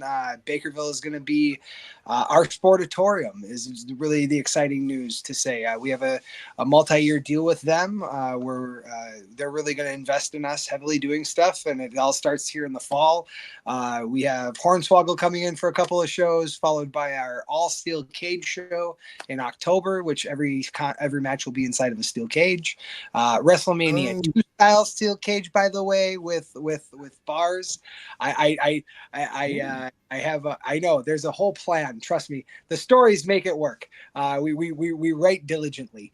And then November 16th is Kurt Angle as our master of ceremonies for Freedom Cup, and then in December we wrap up our 2024 season and raise a little bit of funds for a couple toy drives and get ready for our 2025 year, and then that's going to be even bigger because we're going to be in 4 cities and run 20 shows. So we'll be busy making things happen, and we also film a show on YouTube which is called Crossfire. It's on every Friday. You can catch it weekly. Every week with full everything. We have a 3-person commentary team, slow motion, instant replay, you name it. We tried to pull out the best production we can. We got great people down in Chicago at Pro Wrestling Shoots who film for us. Xavier Camacho and his team are amazing. So that's where you can catch all of our stuff. And it's just. What does that mean? You can do slow motion, instant replay. What do you mean? Yeah, so we have a really great production team. Christian Torsian is our head of production. He is a wonderful and amazingly talented guy. He makes us look like superstars. He actually filmed us an opening signature video. I got you. It's the way he edited it, so it's a finished product. I got you. Okay. Yes, he puts it all together. I thought you were giving those controls to the viewers somehow to be able to do that. Oh, no, I wish. No, we're not there yet, but got you. Looks awesome. Yeah, it's been a really fun show. We just did season 1 last year. We had 11 episodes. Season 2 is 45 episodes, and they're every week, and they're free on YouTube. And we're just going to keep pushing the train along and keep finding places to work with. And we just worked with the Special Olympics in the Marshfield area. We appreciate them, and had a great time working and raising funds for those guys. And we're just going to keep doing our thing, and hope everybody checks us out on Facebook and on YouTube. You can find Frontline Pro and all those places, and check out some of the most hidden talent there is out there. And we have great people coming in. We're really excited about we're kind of doing a roster shakeup here in the fall, and happy to say that Warhorse Jake Parnell will be joining us full time, along with some of the Magnum Pro guys out there, Justin Fowler, Brixton Nash, Neil Hatchett, and Jameson McGregor. Excited to have all those guys come on board, and we're gonna push this thing to the next level going into next year. We're really excited. So it always brings a smile to my face because I get to write superheroes. That's my job, and it's like what an amazing life to be able to write good versus evil. So. Yeah, man. Heck yeah. Well, thanks for being a guest. We'll have to get you back on here and we can all talk some wrestling a little bit, get your perspective on some of the stuff. On top of it too, dang it, I was gonna say something else too. Oh yeah, thank you for your service, by the way. So, no problem. Fucking A, man. Yeah. Happy to do it. Thank you for reminding me about Nash, David Von Vogel. Check out Kevin.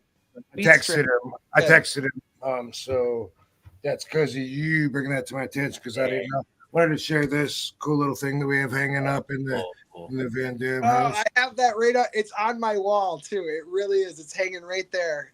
That's awesome. My daughter has it. Marin, grab that Honor Bound poster. Bring it here really quick. Really, my littlest daughter has been hanging out because she's always the.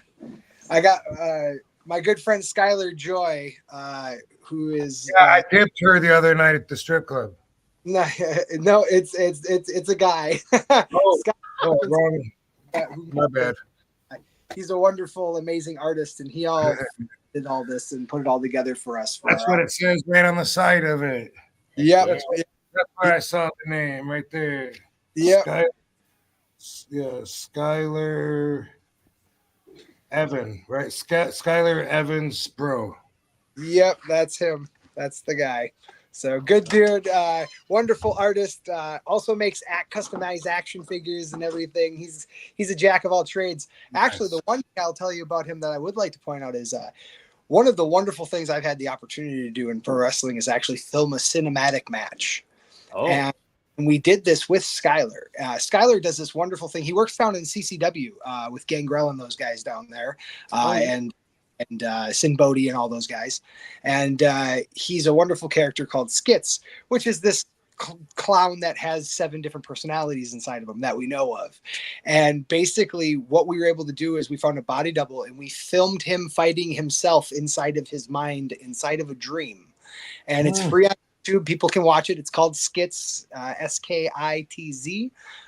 It's free for everybody to watch. It's about 15 minutes long. Eric Beach, Eric, the director from our stuff, was actually the guy who filmed it and put it together and edited it.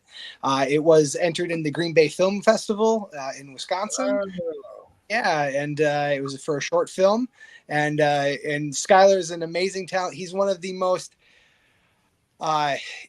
if there wasn't Darby Allin, there would be a Skits. That's all I gotta say. He was the guy who came next. That's all. But someday someone's gonna find him, and when they do, boy howdy, that's gonna be a heck of a day, because he's honestly the most mentally creative, gifted person I've ever seen.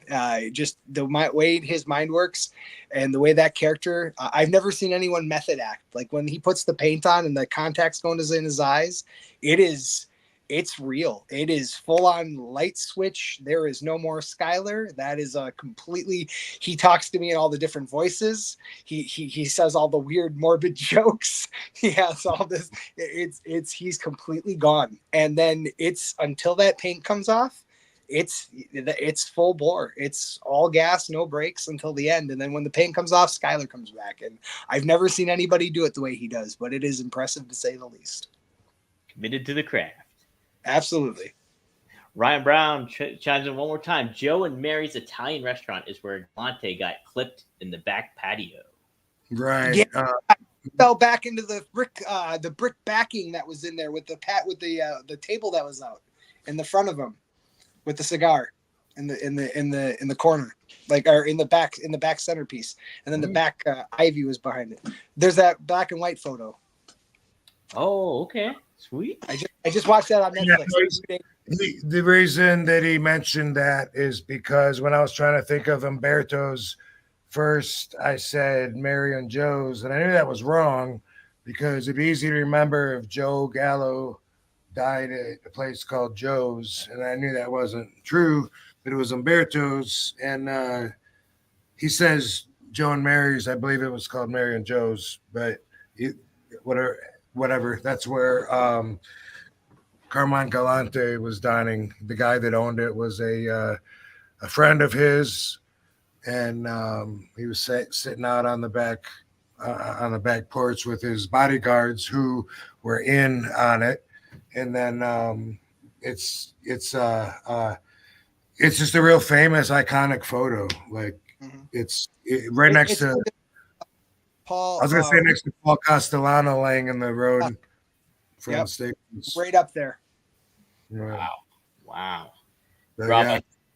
Anytime you're talking Mafia, I think you should sit in this position because you're like half your face is shaded out. So then you can be like, it's very mysterious and ominous. The other end of the table in The Godfather.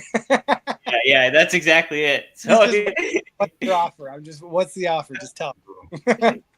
Yeah. We'll add that part on our any programs that make it past 2.5 hours like this one. Right, like this one.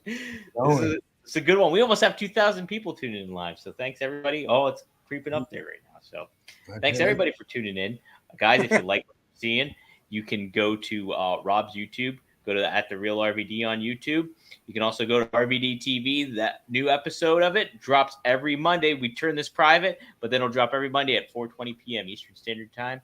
Be sure to follow Rob on Twitter and on all social media accounts at the Real RVD, and you can follow me at Dominic D'Angelo. Ben, is there any way to follow you or Frontline on social media? Yes, you follow Frontline Pro on Facebook and on Twitter, or X, I guess it's called now, whatever.